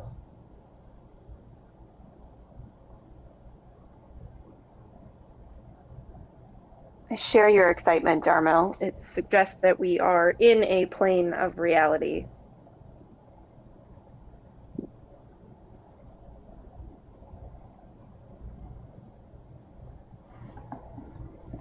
How do we get I think we go to other rooms. Are there Sparrow? drawers? Hang back wanting to smash the window. Oh, we're gonna get to that in 1 second. Sparrow, is there anything you're doing while you're back there? I want to roll a perception on these bookshelves around me. Okay, please do. I just misclicked. Hold on. There we go. Oof, 6. Ah, Can't okay, see yeah, anything. same thing then as what I was talking to Shepard about. I need to reopen the map because I accidentally closed it. Darmyl, you said you were gonna smash the window? I'm not willing to not think about smashing the window. I'm pondering it, but I don't, I mean, it's a new group that I'm hanging out with, so I don't actively do it, but I'm kind of standing over there seeing if I get any nibbles on, would be interested in, seeing a little bit more what's going on here. I both want to figure out what's going on, but don't, would feel a lot better if I could secure myself an exit right now. So I'm just kind of thinking like, hey, if we smash this, and sharing, mentioning mumbling more so, if we smash this, we might have a way out if we need it. Okay, give me a moment, and then I think I can team up with you to smash that window. But I'd like to know if there are any drawers in this desk. There are. There There- are 2 drawers, one on either side. The one on the left opens easily, and the one on the right is locked. Okay, can we open the one on the left? Yeah, so inside, there is, so the drawer itself is about 6 inches tall on the front, and when you open the drawer, it's about 1 inch deep. Okay, is there anything inside? No, it's empty. Okay. The one on the right, can we jiggle open, or you said it's locked? It's locked. That's locked. Okay. So who has the highest intelligence? So let's see. Ember, do you feel like trying to use one of your arrows coming over here and jiggling this lock open? Yeah, I would love to take a look at this, and I have a dagger that I could probably jam in there to try and get it open. Or my leatherworker's tools might have a more useful lockpick item in it. Yeah. Lovely. Over here. Ember. Oh, they're over. Thank you. Yeah, no worries. Yeah, sorry, I moved out of your way because I'm rather large. So are. He's Ember, large. so you do note that one drawer is currently already open, Ember. It is a 6-inch tall drawer that when you kind of just upon just a cursory glance over it, it's only about an inch deep. Lovely. Oh my god. I would like to get in there with some, fingers and leatherworking tools and see if I can pry anything loose or open. Oh, on the open drawer that's already open? Yeah. Yeah. So very easily, the top piece reveals a hollow interior to that drawer, a hidden compartment, if you will. Is there Yeah, a anything in false bottom. A false bottom. Thank you. Yeah. it? Inside, there's a single item. It is a key for a small drawer. Ooh. I'm going to take that key and see if it fits in the other drawer. It does. Wow. That's so fortunate. What is in the other drawer? The other drawer has a single note with 2 lines of text. Ooh, can I read it? Can you read? Yes. Oh, then yeah, you can read it. It's in common. I just wanted to make sure. I don't want to be presumptuous. I don't know your backstory. Marvelous. So it says, you fool, period. It's secret for a reason, period. Ooh. That was rude. I read it to the room. Okay. That was awful. I react Rude. slightly angrily, thinking Ember's calling me a fool. I'm But only then kind she of can- half listening. I rather gently flick his head, but since I'm very large, it's kind of hard, so you stumble. He's stocky. I think he can handle it. He's stocky. He can handle it.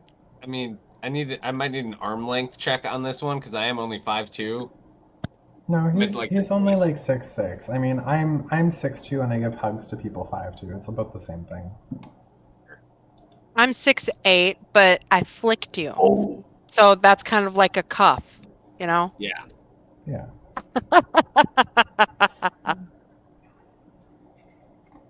Since I could not perceive anything about these bookshelves, I would like to do an investigation. Yeah, that's great. If I can feel anything. My passive is 11. I don't know if that's going to help me.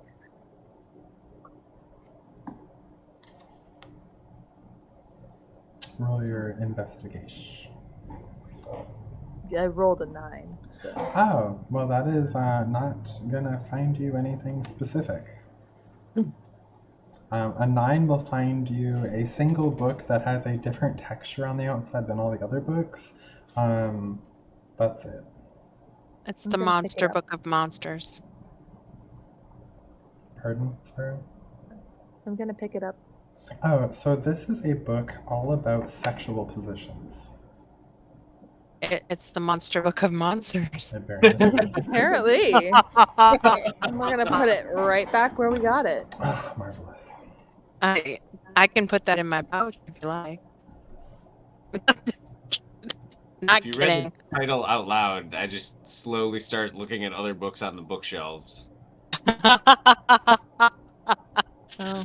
If you want it, it's right there. I'm going to point at it. Actually, I'm gonna take it.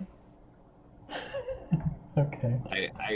I'm doing that whole thing like you're in Barnes and Noble in the that section where it's like, yeah, I didn't want it anyways. Nod, wink, wink. I'm just perusing. What's Here the for a name of the friend. book?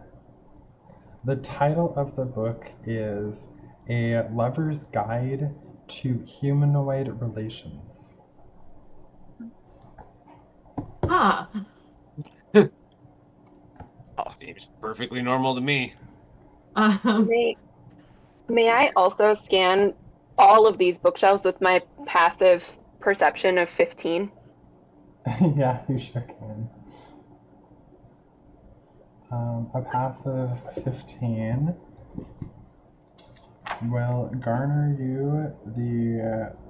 There's a single red-covered book with a blank spine amongst all of the other hundreds of books that do not have blank spines. Ooh, I would like to pick that up. Oh, well, you try to, but all it does is pull out slightly, swinging open a secret door behind a bookshelf nearby. Oh my Secret goodness. door. See, I was on the right track. You were. You were really much on the right track. Okay, Real I quick. figured out where to. Sorry, go ahead. I figured out where I wanted to put the information for the book. It's a lover's guide to humanoid relations. Yeah. Thank you.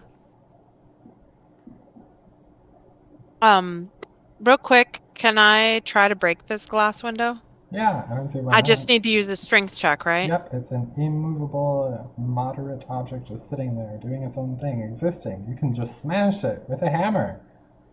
With a hammer. So do I? No. I mean, that was me quoting a movie. So, like, you go ahead and you do Oh, whatever your roll for damage is. strength, right? Yes.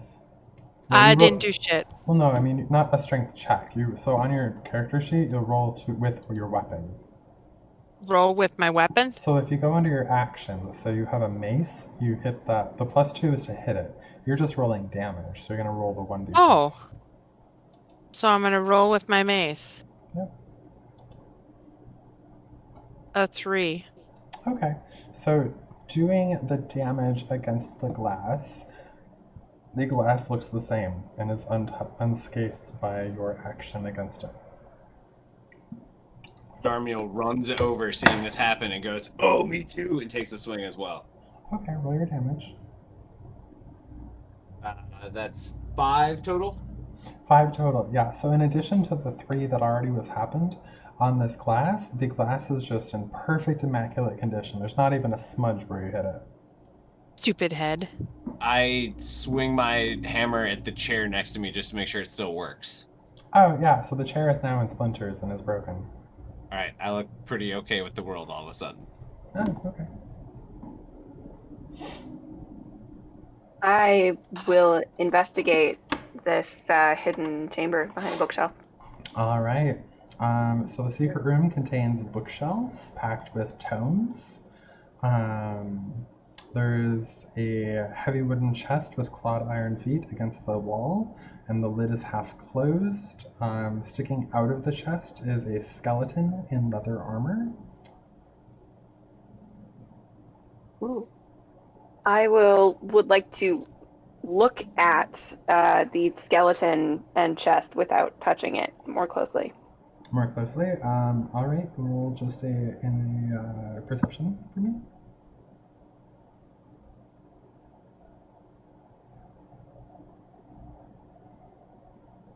Oh, that's a 9. That's a 9. All right. Well, with a 9, you can tell that the skeleton, it's got its feet and lower half of body sticking out of the chest. So it appears to have got the top half of its body into the chest and died in the chest.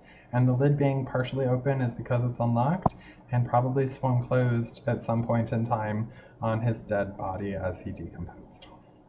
Ew. Ew. I'm gonna literally and open the chest the rest of the way. All right, opening the chest the rest of the way reveals that the top half of the skeleton has a single poisonous dart sticking out of the bone in his collarbone. So now you have an idea of how he died. He had probably triggered the poison dart trap that was attached to this chest, which is obviously already triggered. So you were just fine.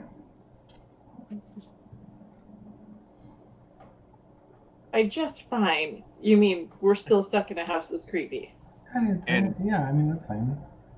It means I didn't just get shot with a poison dart. Yeah, you did not get shot with a poison dart. Like, this is good news. I think so. And then as you're looking in the chest, there is a clutched, like the skeleton's left hand is clutching a letter bearing a seal. Ooh. Does the I would seal match the windmill? It does actually. Lovely. I'm gonna pick it up and offer it up. Would anyone like to break the seal on this probably not poisoned missive? Well, I am immune to poison, so I'd be happy to Resistant. do that. Great. I'm resistant to poison. Yes, I'm thank gonna you. deliver this to you. Yeah. So I will break that seal, Dungeon Master. All right, it is a beautiful flowing script within in common language. But the question is, does it have poison? No, it does not. It is just a normal little missive here. Okay. So, via your voice, shall I read it to the group? Yeah, absolutely. Would you like to read it out loud via my voice? Yes, that would be great. Thank you. It reads as follows. My most pathetic servant, I'm not a messiah sent to you by the dark powers of the land. I've not come to lead you on a path to immortality.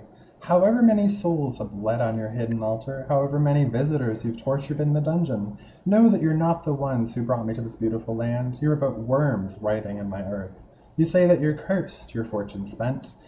You abandoned the love for madness, took solace in the bosom of another woman, and sired a stillborn. Cursed by darkness? Oh, of that I have no doubt. Save you from your wretchedness? I think not. I much prefer you as you are, your dread lord and master, Strahd Bunzarovich. Well, that was rather grim. Indeed. He does not sound like a very kind master. Is there I any? once again just kind of look around at everybody and everything and go, what is this place? Did you say, It's a is there house. anything else on the Duh. chest, Ember? Yes. Is there anything else There in the is. chest? There is something else in the chest. There are 3 blank books with black leather covers, 3 Ooh. spell scrolls, the deed to the house, the deed to a windmill, and a signed will. Holy moly. Lovely. I'm gonna pick up all of those things and put them on the desk where the group can inspect them. All right. Does the deed to the house give any useful information about the house? Typing, 1 second.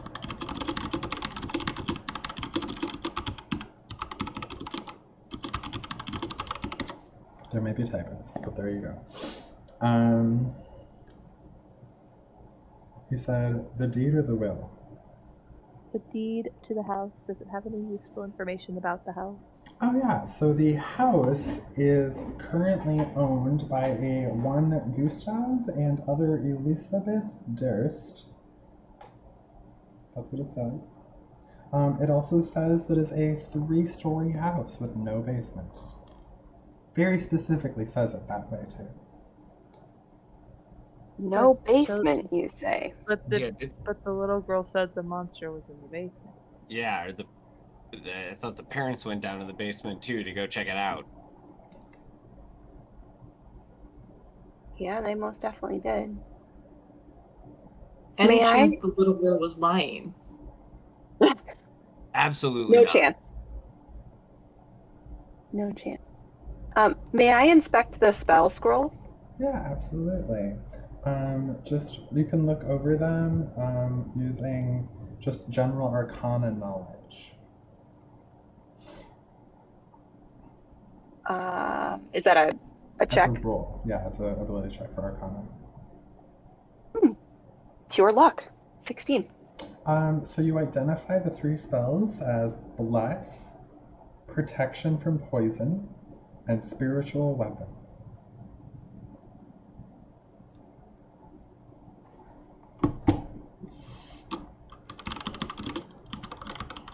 Can we take a bio break soon?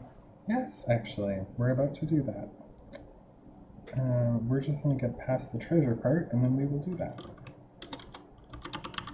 I would like to take a look at the will. All right. The will is signed by Gustav and Elizabeth Durst, bequeathing the house, the windmill, and all other family property to Rosavalda and Thornbolters in the event of the parents' deaths.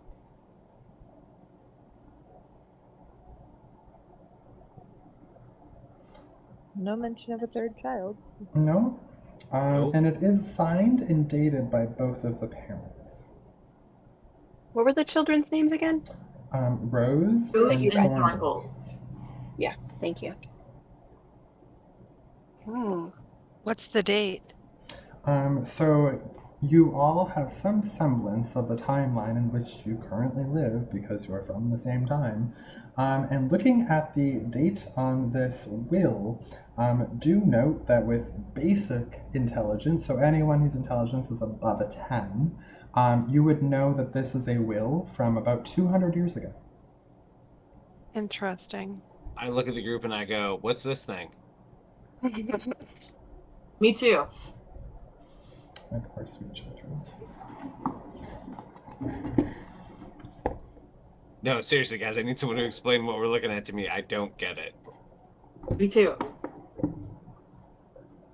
So my intelligence is a 13, so So you know what's up. not good. So this is- So Go ahead. I have a small suspicion that little girl is not actually alive. But I This saw thing is her. really old. That doesn't mean she was alive. Well, we saw her. I Oh. share your suspicion. There is This thing something is unnatural about this house. That This I thing do is agree. extremely old, and it has her name on it. There's no way she's over 200 years old.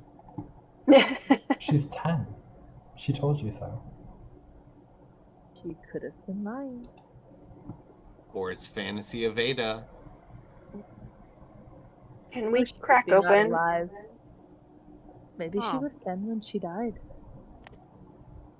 There are Ooh. many ways for people to be 10 years old and still alive. There are many How many of ways for them- people to be 10 years old and not alive. How many of those Oh. involve lots of extra teeth? A few. Well, we're narrowing it down. Not a human boy. Can we crack open one of the black leather covered books? Yes, so they are containing of a lot of blank white pages in all three of the tomes. The same, just blank pages. However, you, with your experience in leather working and leather knowledge and nature stuff, you would know that the craftsmanship behind each of these values each of these black leather books at 25 gold pieces a pop. These are not ordinary leather tomes. They were expensive leather tomes. Yes. And so suspicious that they are blank. Why would anyone store blank leather tomes? In a secret hidden chest? God only knows. Anyone know how secret ink works? Can we kind of hold it by the torch? I with my all the digging I've been doing. Well, I'm not the smartest. I picked up a few tricks. Can we like slightly heat up the pages to see if any messages show up? Yeah, you can totally do that, and nothing happens except the paper gets kind of warm. Can I cast religion? Can I use a religion? religion check? Yeah, religion check. Excuse Yeah. me. You can do a religion check. Okay. Sorry, my computer's being dumb. No worries. I have a 17. Beautiful. What would you like to know specifically? I would like to know. Sorry, I clicked the wrong button. No, it's okay. You already have it. I It's 17. was. I want to know if there is. If these particular books are reminiscent of anything as far as. Like a certain have they- religion based on like the binding and how they're made? Yes. So Oh, if yeah. they've previously been used in any kind of religious hierarchies or cults, or if they have any holy symbols maybe on them or anything like that. Yes, actually, they are the spitting image of a series of tomes that were used for necromantic rituals of a cult called the Priests of Eusebius. Okay. All right.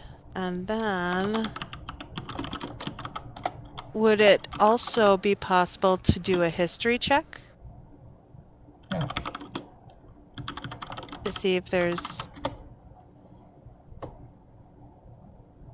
a cult of necromancers. Lovely. To see if we can kind of parse out any history about these particular books as well.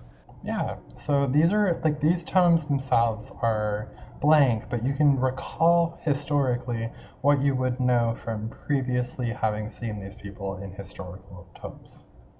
So roll a Okay. history check. All right. I got a 15. A 15 is like you have a generalized understanding that they were a very serious cult that did a ton of really bad, evil things to pursue necromancy and the powers therein, but most of their rituals were fueled by fiction.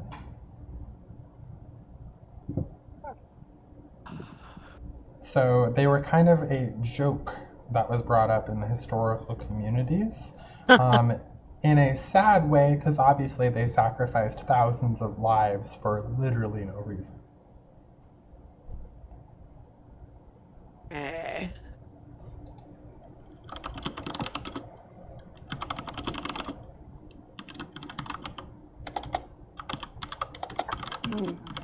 No.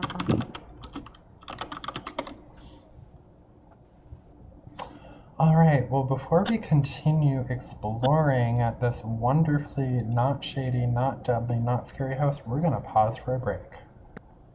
All right.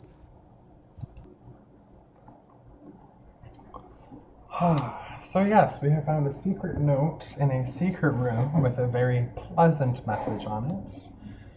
Identified a few spell scrolls and a really handy bit of information about how young or old the children may be or seem to be. Is there anything else we'd like to do in this room before continuing on? Does the windmill have a name? Does the windmill have a name? Because there's the deed to the windmill. Yeah, like on the deed. Um, Or any information about the windmill in general.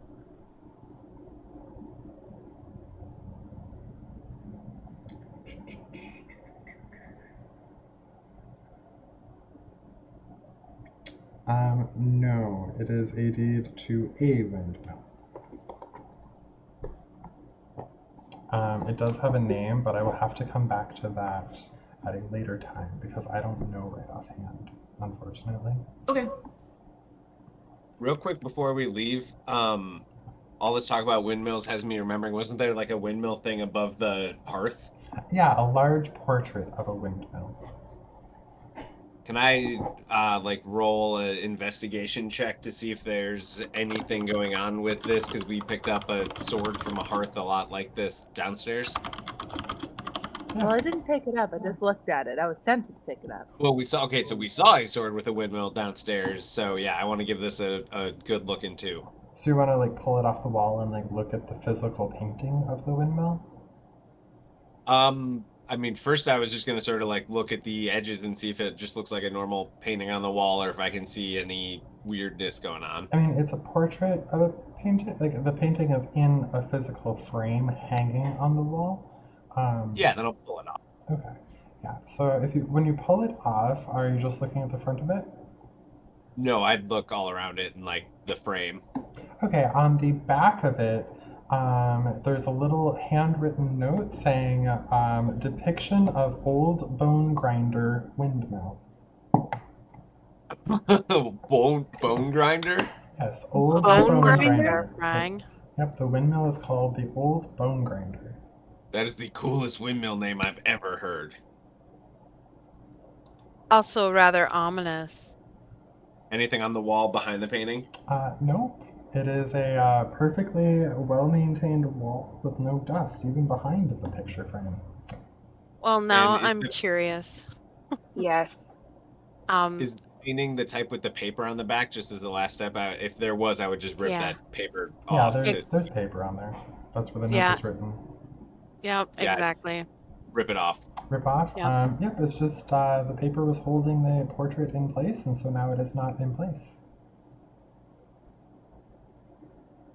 I looked slightly disappointed there wasn't something cool hidden inside of it. But Was show this everything. the room? Yeah. Was this the room with the children's photos too? Pardon? The portrait? No, that's in the main hall where Serene is. Hmm. Well, I think Darmyl has given me the great idea to look on the back of photos. Yeah, okay. Maybe I should go do that in that hall. I was actually hoping like the sword was a key to some cool stuff, but that was neat too. So are we Those- going back downstairs to look at that sword? No, it's oh, sorry, go ahead. The hall you're in right now, so you're looking at the backs of all of them, Ember? Yeah. Mm-hmm. So the man that's portrayed, it says his name is Gustav Durst. The woman is Elizabeth Durst, and the children are Rose and Thorn. Gotcha. Great. Oh, Thorn. Yeah, that's it. And then on the back of the father's photo, Gustav's photo, there's also a small other note, apparently, by the way. Also. Ooh. And the small other What note does it say? says, other picture inside. What? What? Yeah, that's what it says. Is there an additional inside or paper that can be removed? Yeah, it's kind of the same as the other. There's a piece of paper in the back, the note scribbled, other picture inside. Let's tear that paper apart. So there is, in fact, another smaller portrait facing outward of the back of the frame. That is a picture of, again, Gustav, but this time he's holding a swaddled baby. So creepy. Swaddled baby, huh?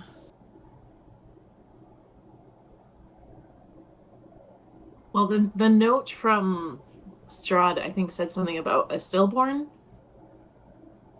Yeah. A stillborn son. I'm wondering if that's the baby that's upstairs. Was upstairs in air quotes there? No, it the wasn't. attic. In the attic. But I get what you're saying also. Good, well played.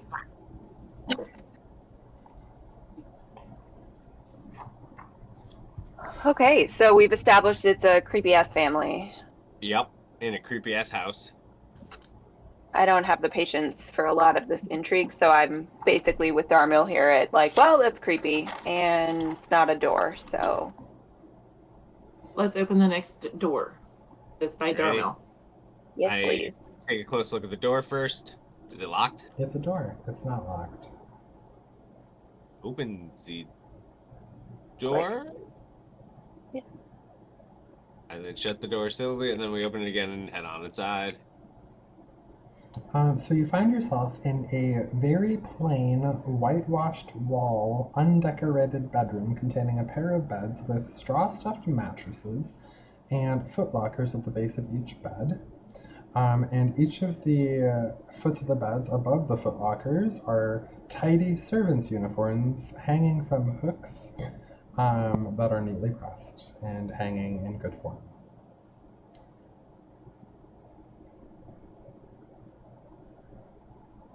I try the foot locker on the right to see if I can open it. You can.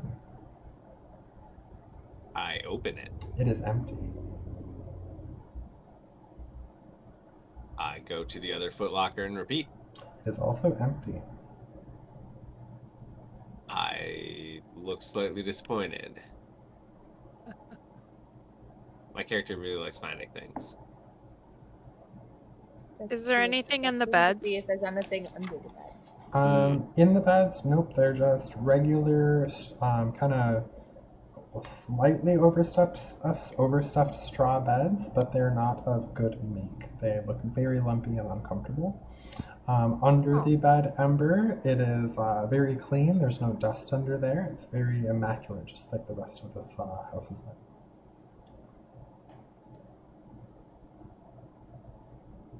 The walls are empty as well? Yep, they're just white plain walls, nothing on them. No adornments.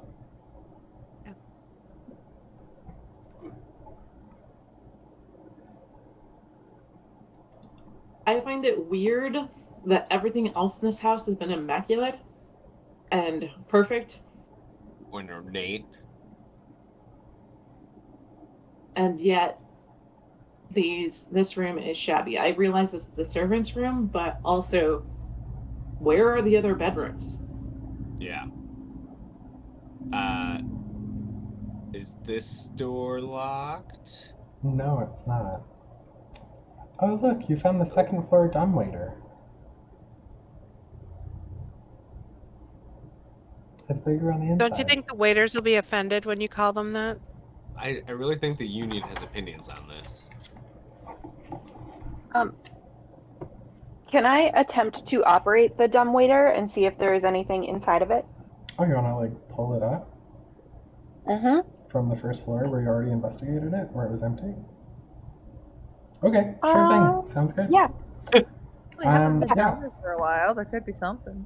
Yeah, so you are able to do it as it comes up the nice, good 13 feet to the floor you're on. It rings, a bell rings in the chamber, a little metal kind of empty ring that does kind of reverberate around the still air around the house, around you. And then before you is a dumbwaiter filled to the brim with food on the really nice lavish plates that were in the kitchen, the floor down, and they're all served up with hot steaming food on the dumbwaiter. I just like lean back and look at Darmyl, and then look at the food.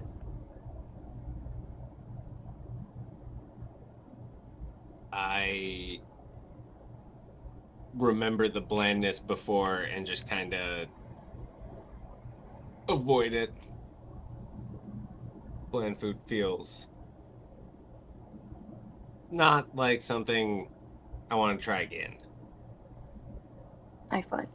It seems wise to avoid consuming unknown magical items. Yeah. I'm sketched out by this whole dumbwaiter business. I'm sketched out and completely on edge right now and just kind of driving forward. Was there anything else on the second floor that we missed? Nope. Great. Onward. Run back in and take one more swing at that window. Just kidding. All right. I started heading up the stairs. How much, as we're heading up the stairs, do you care about... Wait, is that a real door? No, I assume not. As you're pinging. How much do you care about, like, torch consumption? I just was looking it up. They last an hour, so if you want to make me burn another one once we've been in here an hour, Yeah, it's probably about 45 minutes. You have about the time left, I'd say. Okay. I keep my eye on it in case I need to relight it. You find yourself on the balcony of the third floor. As you enter the third floor, I'd like all of you, as you're arriving there one by one, to note that the room and the hall here is littered with shiny nothingness. It is immaculate, it is well kept, it is clean. And across the hall from the stairwell is a very well-appointed, very elaborately crafted suit of armor Okay. I look at the weapon it's holding. It is a spear. It kind of looks like a broom. Yeah, it does look like a broom, but it's a spear. I think this is Mrs. Doubtfire's armor. Mm.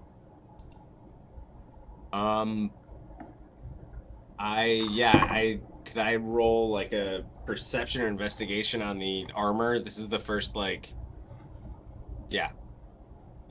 Which one would it be?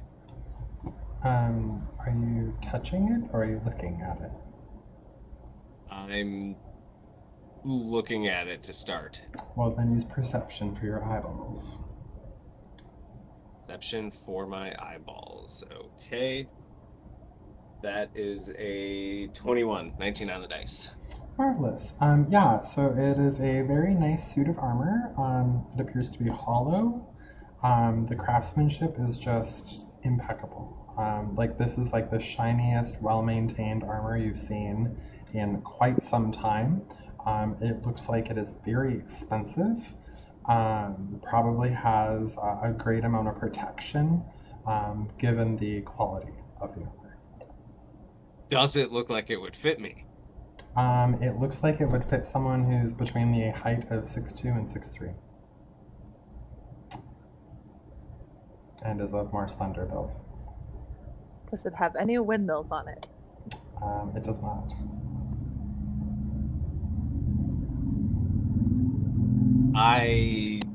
Okay. There's a part of me that wants to take the helmet, but Do it. all right. I try to take the helmet off the top. Marvelous. So roll initiative. Oh damn it! Everyone or just him? Everyone, we're in battle now. Cue battle Oh, we're music. fighting the armor. It's gonna go poorly. The armor comes to life before you and makes a ungodly screaming sound as it wields its spear against you in attack. How would you like us to tell you initiative? Would you like to call us to call on? Would you like to call on us? Would you like us to put it in the chat? Why don't you throw it in the chat, because then I can just put you on initiative order on my end. General voice chat? Is that where you want it? Yep, general voice chat, please.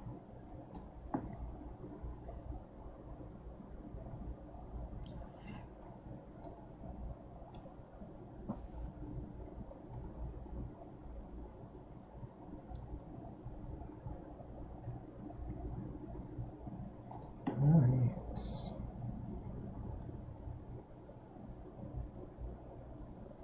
Sparrow, what's your dex modifier?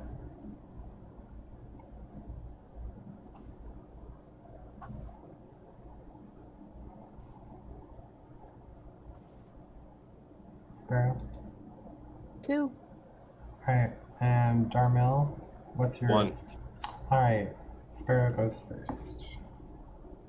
Hang on 1 second though, before we start. I'm just making some notes here.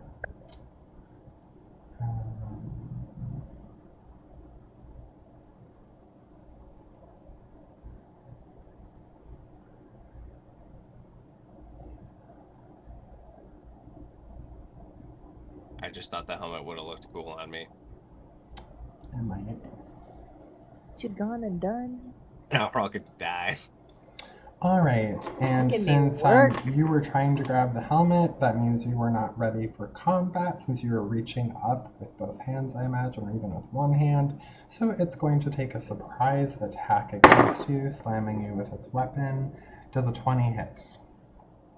Yes, a 20 hits. I get 18 AC. It is a dirty 20. That will be 6 bludgeoning damage. And that was its up strike. Its down strike is a 10 to hit, which we have now established does not. Top of the round, Sparrow. Alright, I am equipping one of my battle axes. How far away from this thing am I? I didn't even look.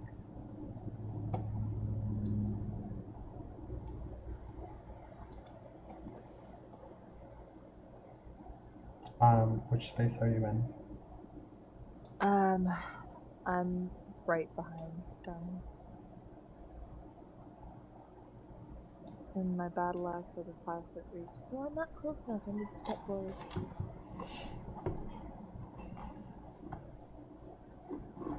I can't remember if I can step forward and swing.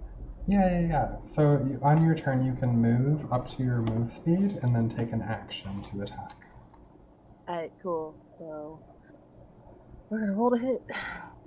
All right, roll your We hit. got a 9. That will not connect. Dang it! Darmyl, you're up next. Too short. All right. Winging the hammer. This is going to be one-handed. I have my shield up. With...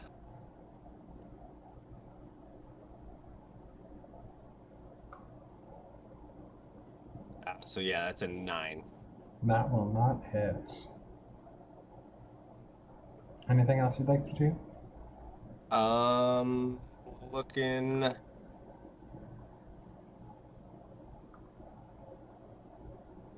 no, I'm going to be good for now. All right, Ember, you're up. Great. I'm going to move closer. And as I walk in, I am casting Shillelagh, which is a cantrip.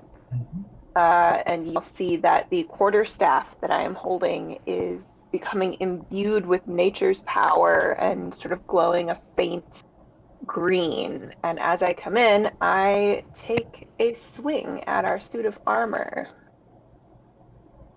Can I ask a game mechanics question? Yeah, go ahead. So she moved forward 10 feet. Would she, because she was close to the suit of armor, would she take an attack of opportunity? So that's moving away from being within 5 feet. So if she went back to the space next to you, that would provoke it. But if she moved here, or in this space, or in this space, or in this space, she would not provoke opportunity attack. She's not leaving a 5-foot range. Okay. Okay. Thank you. Yep, no worries. Continue, Ember. That was a 24. To hit? Jeepers, that's beautiful. Roll your damage. Yes. 11. Marvelous. This poor suit of armor is going to be dented before long. Mm-hmm. Wow, the armor didn't like getting hit by a big giant glowing stick. He's going to try attacking you with a 13. Does a 13 hit? No, D14. Oh, okay. And then it's going to hit you with a down swipe of 18 to hit. And you're looking at 6 bludgeoning damage. Ouch. Serene, you're up. I am going to move into range and punch it. Okay. Chewy. I don't punch it. I got a 7. That is true. That will not hit it. Is there anything else you can do on your turn yet?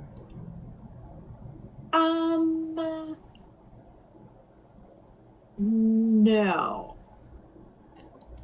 Nope. You have unarmed strike as a bonus action. Oh, is that a bonus action? I didn't know that. Yes. So, what is the difference between unarmed strike and claws? So cat's claws are your claw action. So when you're under your actions, claw is just your basic martial art attack. However, Okay. unarmed strike is non-lethal damage, but you can do it as a bonus action due to your martial arts training. And while you're unarmed and using monk item weapons, and you're not wearing armor or shield, which you're not, you use dex instead of strength for the attack and damage rolls. You can roll your martial arts damage die in place of normal damage, and when you use the attack action on your turn, you can make one unarmed strike as a bonus action each turn. Okay, then I will take an unarmed strike. So and that's a +5 to hit for that. A plus what? So when you're rolling to hit, you add 5 to that. It should, yep, it is on there under your bonus actions, under your actions tab. Yep. So that was a 17. Oh, marvelous. That'll hit. And I got 4 damage. All right. Shepherd, you are up next. Okay, I'm going to use Word of Radiance. All right. And just have to be within. It's a Constitution save of 13. And Oh, it is that 5 is. damage. My con save was 3, so it failed. And you said how much Okay. damage? 5 damage. What type of damage? It is. Wow. Radiant damage. Marvelous. All right. Well, all of that goes through. Now we're top of the round with Sparrow.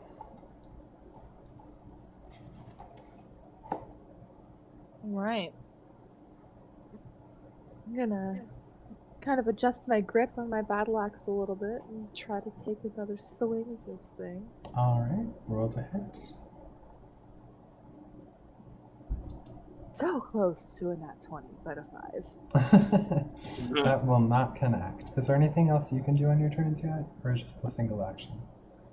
I don't know where to find that. Let's see here. Just attacked for action 1. You have second mean, I could- wind, but you don't need that yet. I don't need that.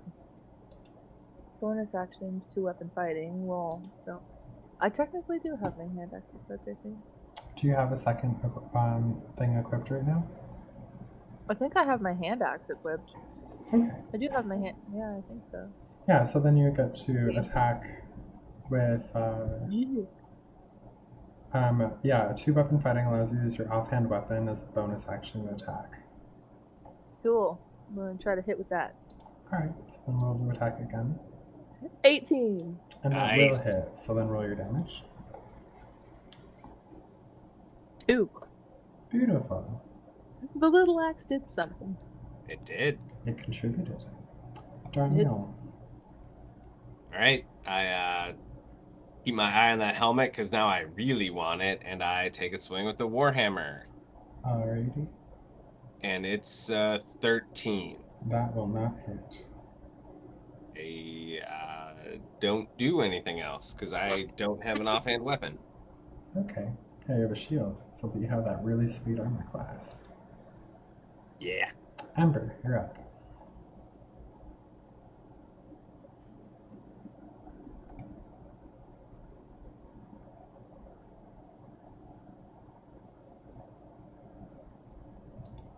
I sneezed earlier and left myself on mute. My apologies. Point of clarification. I got smacked for 6 hit points on my last turn. Okay. So I'm going to run away. Okay, so so the only way you can take action to remove yourself from this conflict without taking an attack of opportunity is to disengage, which will prevent you being able to take another action other than moving and disengaging. So I... And when you took your damage, you did take it out of your temporary hit points, not your current max, correct? Correct. Okay. I guessed that, if that was correct. Yeah, that is correct. Excellent. The So temporary... I was debating... Sorry, go ahead. I was debating between running away or casting a spell to give me healing berries, but I can't eat them right, so if I get punched again, I will be very squishy. So, we'll see what happens if I don't punch the armor. And I am going to just stand right here and cast Goodberry. Okay. So that does take 1 action to create the 10 berries in your hand that are now infused with magic, causing each of them to heal for 1 hit point. Yes. And since you're standing there and not moving, did you want to use a free action to eat any of those? Ooh, yes. I would love to eat 6 of them immediately because Yeah. I'm very small and squishy. Marvelous. You can just do that. However, with temp HP, you don't regain temp HP. That's what I was trying to say. So I would just hold on to them as my advice in this situation. Thank you. Yes, I will do that. Okay. But if you could dip into your actual HP and that goes under, then that would make a lot of sense to have those prepared, especially since they last for 24 hours. Perfect. Thank you. Armor's turn, and Armor is turning its attention on someone who is not fighting. It's going to attack Ember with a 22 to hit. Yeah, that'll do it. And it'll do 5 bludgeoning damage. Ooh, And on the my downswing, because it's doing this very elegantly, it's going to take the second attack down on Serene with does a 15 hit? Yes. Alright. Serene, 3 bludgeoning damage. Why am I taking 3 bludgeoning damage? Does a 15 hit you, Serene? It does. Yeah, Sorry, I was so- trying to read about my character. No worries. So the second attack the armor took was against you on the downswing since you were standing right next to Ember. Understood. Got it. I took it. Yes. Alright, so then Serene, you're up next. I have my quarterstaff equipped, so I'm gonna attack with that. And that's a two-handed weapon now? Is it?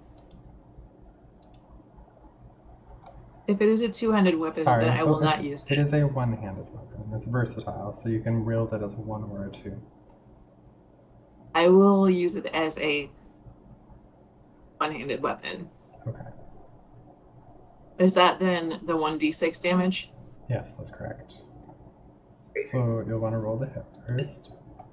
I rolled a nat 1. Oh, so So- yeah, not going to connect there. You can Nope. still use your free hand to do your bonus action, unarmed strike. But on that one, I rolled a 24, a 19, so a 24. Beautiful. Roll your damage. That is 6 damage. Wonderful. Shepherd, Nice. you're up next. I'm next.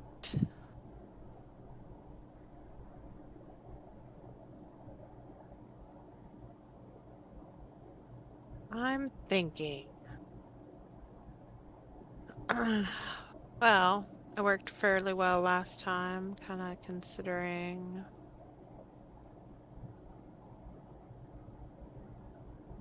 I'm gonna drop Sacred Flame. Mm-hmm. Let me roll to Probably. save.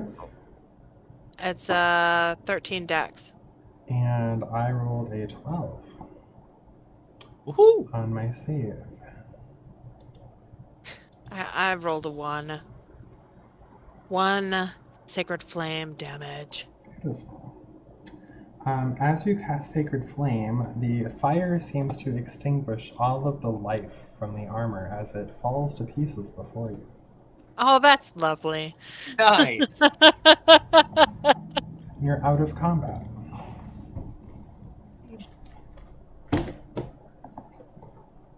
This pleases me greatly. Does eat one a damage, berry. eats the enemy. I grab the helmet from the suit of armor. Alright, maybe it's just a helmet. I pop a good berry. I attempt to put it on my head. It is very much too big. I continue to wear it for at least a few minutes. Marvelous. I worked hard for this.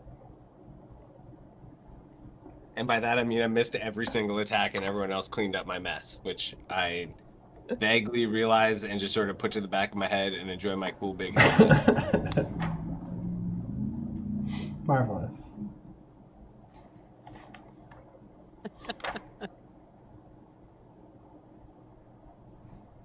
I bump into So that Shepard just at happened. least twice. Okay, I would like to pilfer through the rest of the armor. Okay, yeah, it's just a suit of armor. Nothing That's special what about I- it. Okay. Yep, nothing of real value here. Well, that's unfortunate.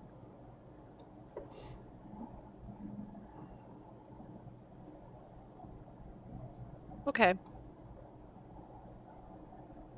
I'd like to open another door Okay. if everyone's okay with that. Yeah. Nope, hit it. I was just saying the same thing. This one right here. There is not a door there. It is just a wall. Why does it look like a door? That would be a DM thing. Oh, Oh. How about Okay. this door? That door just opens. Yes, it's a very, very open door.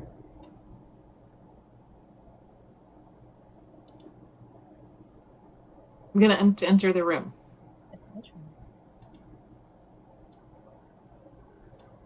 Alright, so you are finding yourselves in a very, very well-appointed room. There is a double-sized bed, so a very large bed in the center of the room with 2 end tables on either side. There is a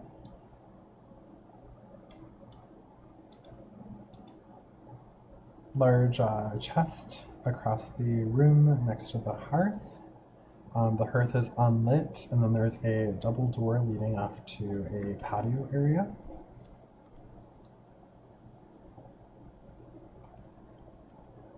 Are we seeing? Am I seeing 3 doors in the room? Is that correct? That is correct. And then there's a third door in the room. Darmyl, would you like to light the fire? Or see if Yep, it would... I would like to stick the torch in there and wiggle it around and see what happens.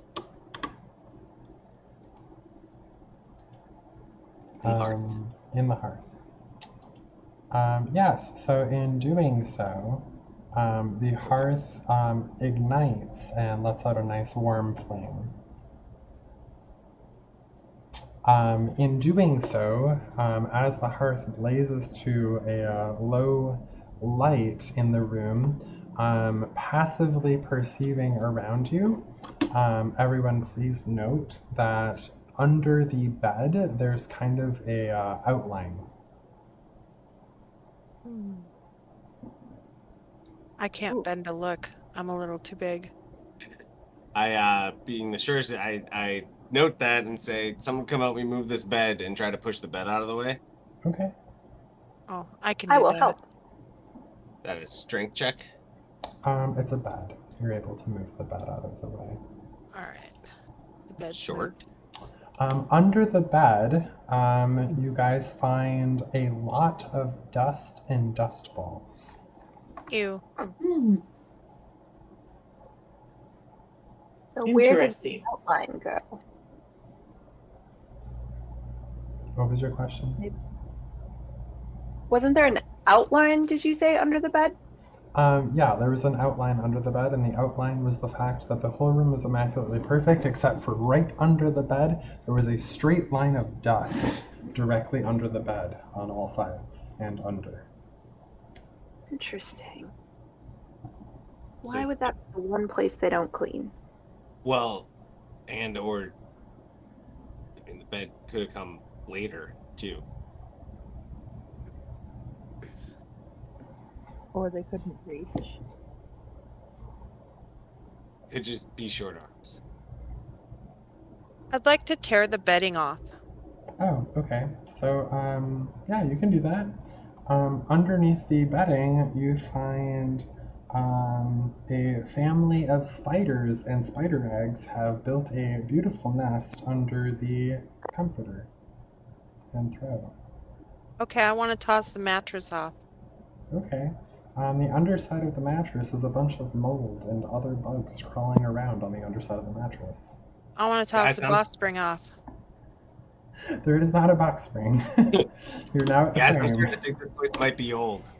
Okay. This is odd. This is the only room we've seen so far that has had something dirty. Well, there was a dead fly in the Certainly. kitchen or dining room. Yes, one dead fly. But this room has filth in it, you know? I think this place might be older than we think it is. Well, And I'm yes, starting to wonder if those kids might not have actually been, alive. I would What concur. I was saying. Or if they're no. alive, they're not alive. They're the I think something undead. might be afoot. As I said, you can be 10 and not alive. Undead, yes. Could I take a look inside this bureau or Yeah, you sure whatever? Yeah.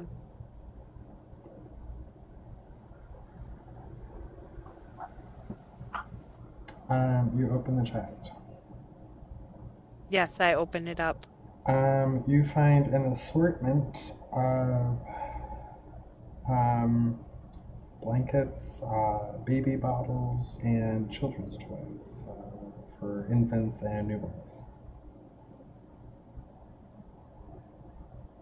All right, I want to toss some of those blankets out, make sure there's nothing in between.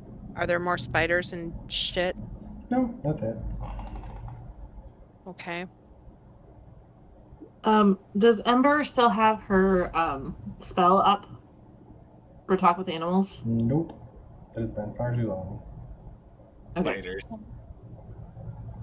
I'm looking around the room for any other signs that it might have been a nursery. Do I notice anything with a passive Yeah, perception of you 15? sure do. The door that Dremel is standing next to is a nursery, as a matter of fact. Decorated Lovely. for a child. I'm going to open it.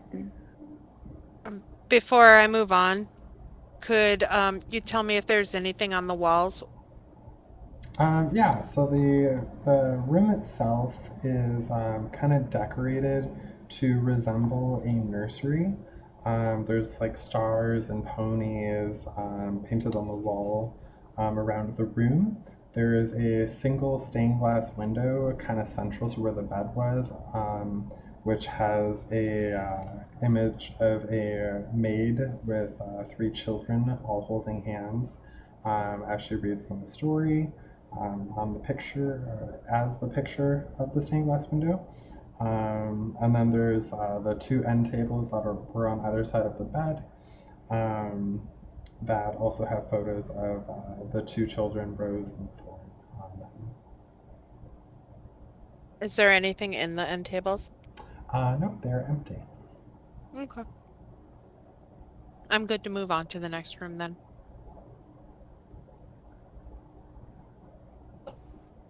Ember, you find yourself in a small nursery suite. There's a mobile hanging above the treasure chest on the opposite wall.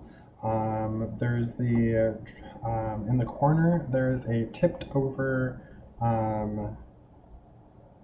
what's the word I'm looking for?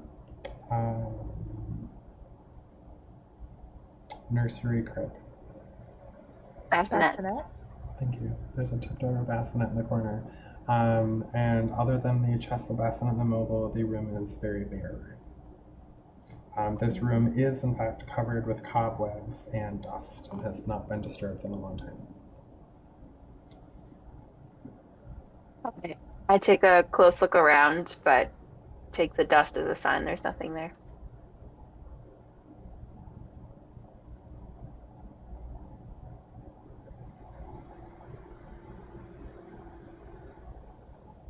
Okay. Well, I think we found the little brother's room.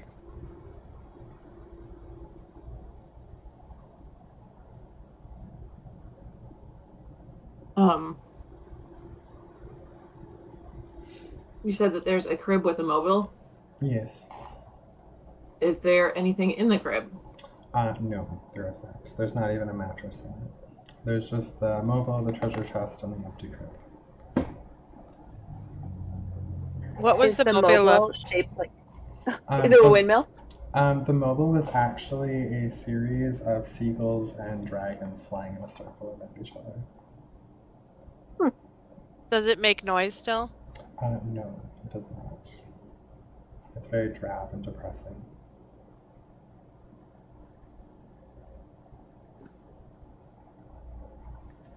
I'm sorry, did someone look in the chest? Yeah, I was just gonna say, yeah, did we check that chest? Nope. You've got the light, Boo. I will Go- take a peek in the chest. Okay. Yeah, so opening the chest, there is but a single swaddling cloth with a kind of like wrapping something in the chest. That's it. I pick up the swaddling cloth and unwrap it very carefully. It is just cloth. There's nothing in it. Don't smell it. I smell the cloth. You smell told the you cloth? not to Yeah, smell it's it. just a cloth. That's it. Nothing about it. All right. Smells like mothballs. It smells And like balls. the chest looks like the right depth. It doesn't look like there's a false bottom or anything. That's correct. And in fact, this was something that was placed very, precisely in the center of the chest. So, whatever. Probably some sad story behind it. Who knows? I would like to open the door that I'm next to. There is not a door there. There is a large mirror. It is a full-size mirror that is mounted on the wall. It has an ornate wooden frame carved to look like ivy and berries. Is there anything behind it? I'll take a perception.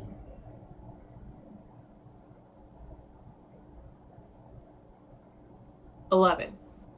Nope, there's nothing behind it. Investigation and see if it's loose at all, or if it moves. The mirror? Sure, you can investigate it. 14. Nope, it is very well mounted on that space there. It's good make. You said you had a 14 though, with your investigation? 14. 14? Yeah, so I'll say that you do notice that the berries are not all just berries. The carving, some of them are actually eyeballs. Some They're of them are what? what? They're eyeballs. So it's like beautiful carving of ivy and berries, but some of the berries are actually carved to look like eyeballs. Can I poke one of the eyeballs? There are many. Oh, good. There are many, many eyeballs. But yeah, you can poke one. It's just made of wood. And you just poke wood.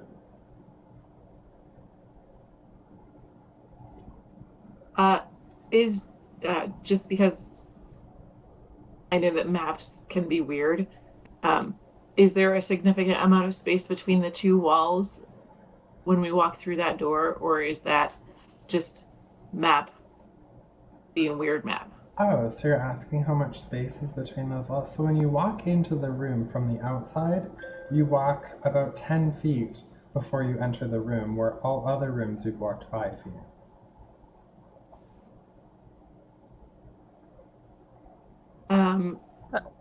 What happens if we smash the mirror? Yeah. No. I see everyone poking at the mirror, and I go, "We could just smash it." That sounds I would logical like to me. I would like to look. Can I investigate the wall behind the chest and see if there's anything over there? Are you using, so you're investigating as in using your hands? Sure. Sure, so roll an investigation. It's an 8. An 8. Nope, it is just a wall.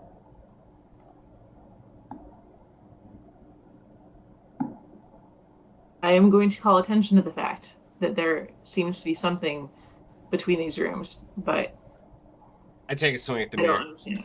Beautiful. Roll your damage. That is an 8 The total, mirror 5 on the is die. the mirror is cracked but not broken. All right. I'm going to, let's see. Actions. I've got a mace. Let's see. I used my hit DC to No. So you don't have to hit it. Like you don't have to roll to hit because it's just there on the wall. Like you're not. Like, you can just roll damage because it's not damage. Oh, frack 3. Oh, so doing a 3 on top of the already existing damage will allow a single tiny 2 by 2 inch shard of the mirror to piece off and fall, revealing a door behind the mirror. So if I'm if we- still swinging right behind her. Marvelous. Or them. So that's 10 more damage. Oh yeah, so the mirror is now just in pieces, and there's now a door where the mirror used to be. Kind of like Lovely. suspended up, like you have to step over the frame of the door. It's a low door, it's a thin door, but there is a door.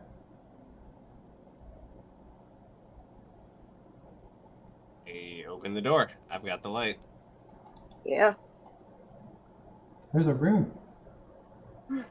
It's covered in dust and cobwebs. It's a small hallway that leads to a hidden staircase going higher into the house. I'm gonna crawl through and follow him. So this feels like an attic. Is there anything else we want to look at before we keep rolling? I'd like to check out the last door before we I thought go. there was another door. Yeah, I lost sight of it. All right, I'm gonna sit. Well, I'll bring the light over here. I can't move again. Have fun in the dark, Sparrow. Yeah, so you I find have yourself dark vision. I'm chilling. on a small veranda over you're 3 stories up, so you're about just under 40 feet up. Are you really gonna just walk off the balcony 40 feet up? Is that what we're doing? It was lagging. Oh, okay. Just making sure. Just wanted to make sure No, we I'm had not to do attempting death to walk saves off already the or not. Like, this No. strange way to go. The house had its effect on me. My cruel house. Yes, but there is in fact a nice metal iron rod. It's an iron wrought kind of like railing protecting one from falling off without purpose to the ground below, and there's a large old tree with its top branches reaching near the railing. I'm gonna not let the intrusive thoughts win for any of these several very potentially funny ideas I had and walk back inside. But I walk inside wondering if I could have hucked my dying torch all the way to the tree. Beautiful. Shepherd, where are you at? I'm on the other side of the hallway here. Oh, are you looking to explore those rooms over there?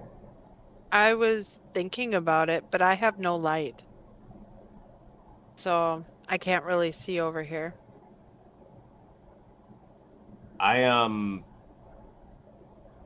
Actually, wait, I've got a bunch of torches, so could I, like, spark up another one and hand it to someone?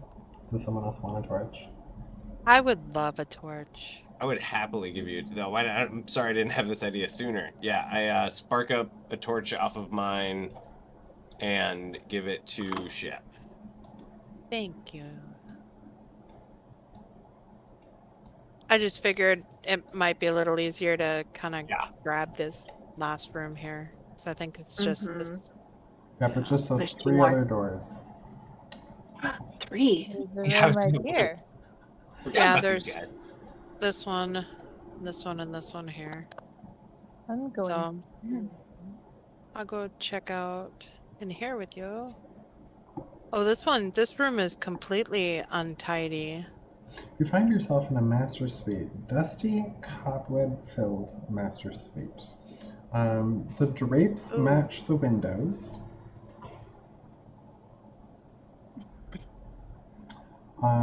The furnishings include a 4-poster bed with embroidered curtains and tattered gossamer veils. A matching pair of empty wardrobes stand nearby with doors hanging open. There's a vanity with a wood frame mirror and a jewelry box on top of the dresser, near a padded chair sitting in front of it.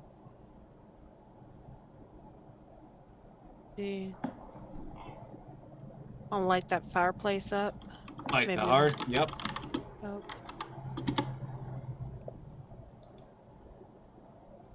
Alright. I would like to look inside the jewelry box. Alright. One thing at a time.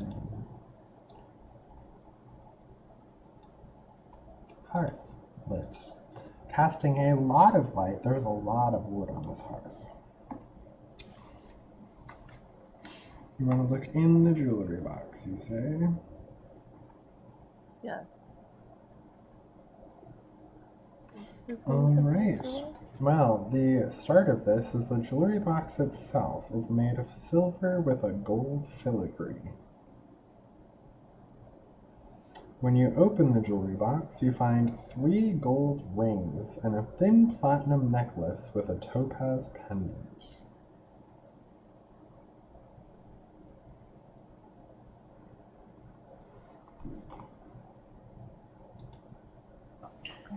Are there I'm any going to- pictures? Pardon?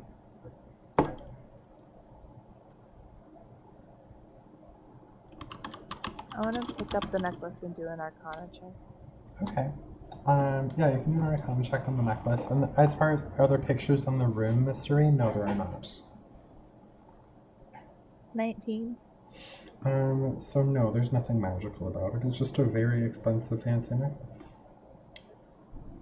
So my question is, in any of the photos of the parents, did it look like Elizabeth was wearing any of this jewelry? Oh, in the painting below, a floor down, yes, she was wearing this necklace that has just been found in the jewelry box. There is not a painting or pictures anywhere, but there is a large curtain with a drawstring above the fireplace. I'll buy it. I'll pull it. There's now a painting! It's a large painting of Gustav and Elizabeth Durst, but Gustav's face has been ripped out of the photo, long gashes torn across his face. Lovely. Can I check if it says anything on the back? Sure. The getting it down, it's big and bulky, fine. Lean it up against the wall, big and bulky, and then on the back it says, "To my loving wife, love your Gustavi." Cute. Aww. Aw. They were happy. Good old once. Gustavi. Shepard, what was your Is it- question?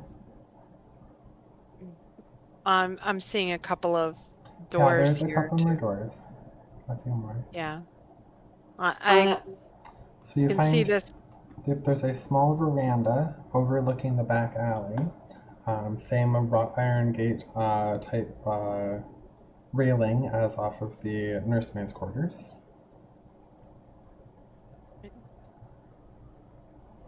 All right.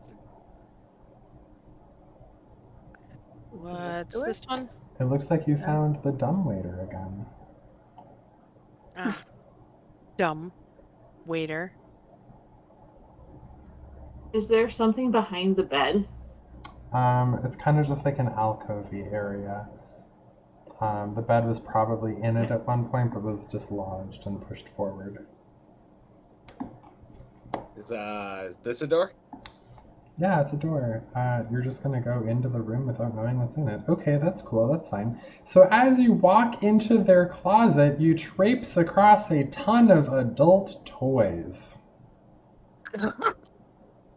Yay! Super awkward, Wow. but whatever. You do you. I toss one in the backpack as I'm on my way out. Okay, cool. Pink fuzzy handcuffs. You never know. Handcuffs are useful. I was just saying, really gonna give me handcuffs? Because Pink fuzzy handcuffs, yes. I would write those down. Do it. You better write it down. You just throw them in your Right. bag. Add items to your backpack. Let's see if there's an official one. Probably not, but maybe. There's not. Yeah, but you could just put it in your info. Yeah. Yeah, you can just make an item too. You can make custom items. Fuzzy handcuffs. Alrighty. Got him. Marvelous. All right. Anything else? Darmyl? No, I'll just steal the handcuffs and then head out of the room. Okay. There's a room directly across from this master suite. Mm-hmm. Sparrow, did you only grab the necklace and not the rings, or what did you grab? Grabs the necklace. Okay. I'm hanging on to it because we saw it in the pictures with her. Okay. It'll come in handy. Darmyl, you have found the bathroom, but just a bathroom. This one's not a kitchen too.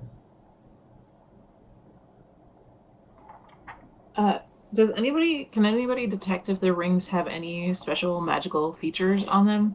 From the jewelry box? Yeah. Well, I'm gonna just say that technically no. I mean, like, so Sparrow, Sparrow, did you convey any of what you found in the jewelry box to the rest of the party? No. Okay. Kind of. Went off of what I saw in the picture and kept it. Alright, so then we'll say that you have the necklace, which is a secret, and that nobody else knows you have the necklace since you didn't announce that you were taking it. And then we'll say that after that, Serene was able to find the jewelry box and did find the 3 rings. So if you want to do an Arcana check on that, Serene, then that's just an Arcana check. A 6. Yeah, they're just rings. Nothing magical about them. Do note, however, that all 3 of them have no jewels. They're just gold rings. And where a jewel should be inlaid, there's just a carving of a windmill on each. And you said the gold was the necklace was gold and topaz? No, platinum and topaz. Platinum and topaz. Yeah, why don't you do a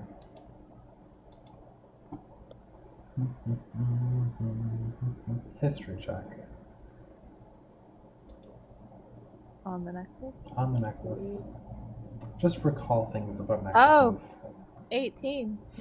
Just because of what you recall of this type, make, build, and just craftsmanship of this necklace, you're guessing that this is worth 750 gold pieces. Nice. Yeah, so anyways. I mean, I am a blacksmith. That tracks that I would know about making Yep. some jewelry. Yep. I'm gonna take the 3 gold rings and keep an eye out for like any. I assume that they're like signet rings for pressing wax seals. Yeah, yes they are. So I'll be watching for wax seals with the ring signet on it. Okay. Did the letter that Shepard opened earlier have a look like? Would we recognize these rings as possibly making that seal? No, it would not.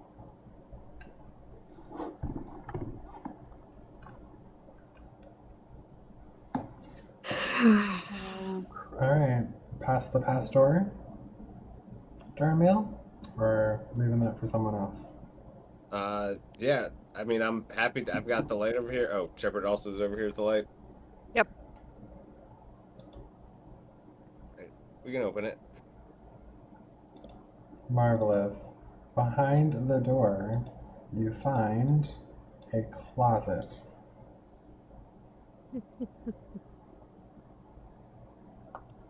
I go in looking to add to my handcuff collection. Everything in this closet is a towel except for the barrels. It is a lot of towels. Like, they could open their own spa. There are just towels of all color, shape, size, and thread count, but they're all towels. And then the two It's Bed Bath arrows and in the back. Vampire. I just yelled, "Yo, anyone need to dry off?" and head on out. Yeah. But Can to I let do it a? off, One more I time. do a.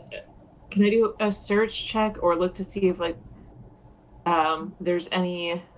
What I'm looking for is to see if there are any hidden walls or hidden spaces, just based on the layout of the rooms around us.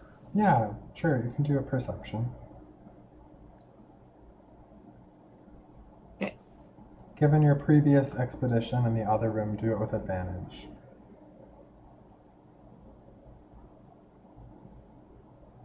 Okay, that is a 17 or a 13. 17, we'll take that. Yeah, so actually on the wall right here next to Shepherd, there is what appears to be a like thin line of wallpaper that's peeling back. Very, very small crease that you're able to peel back. Okay, I will do that. Doing so reveals a door into that same hallway that you found in the nursemaid's room.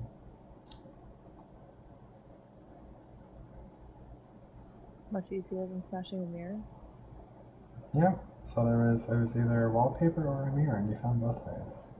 but much less fun.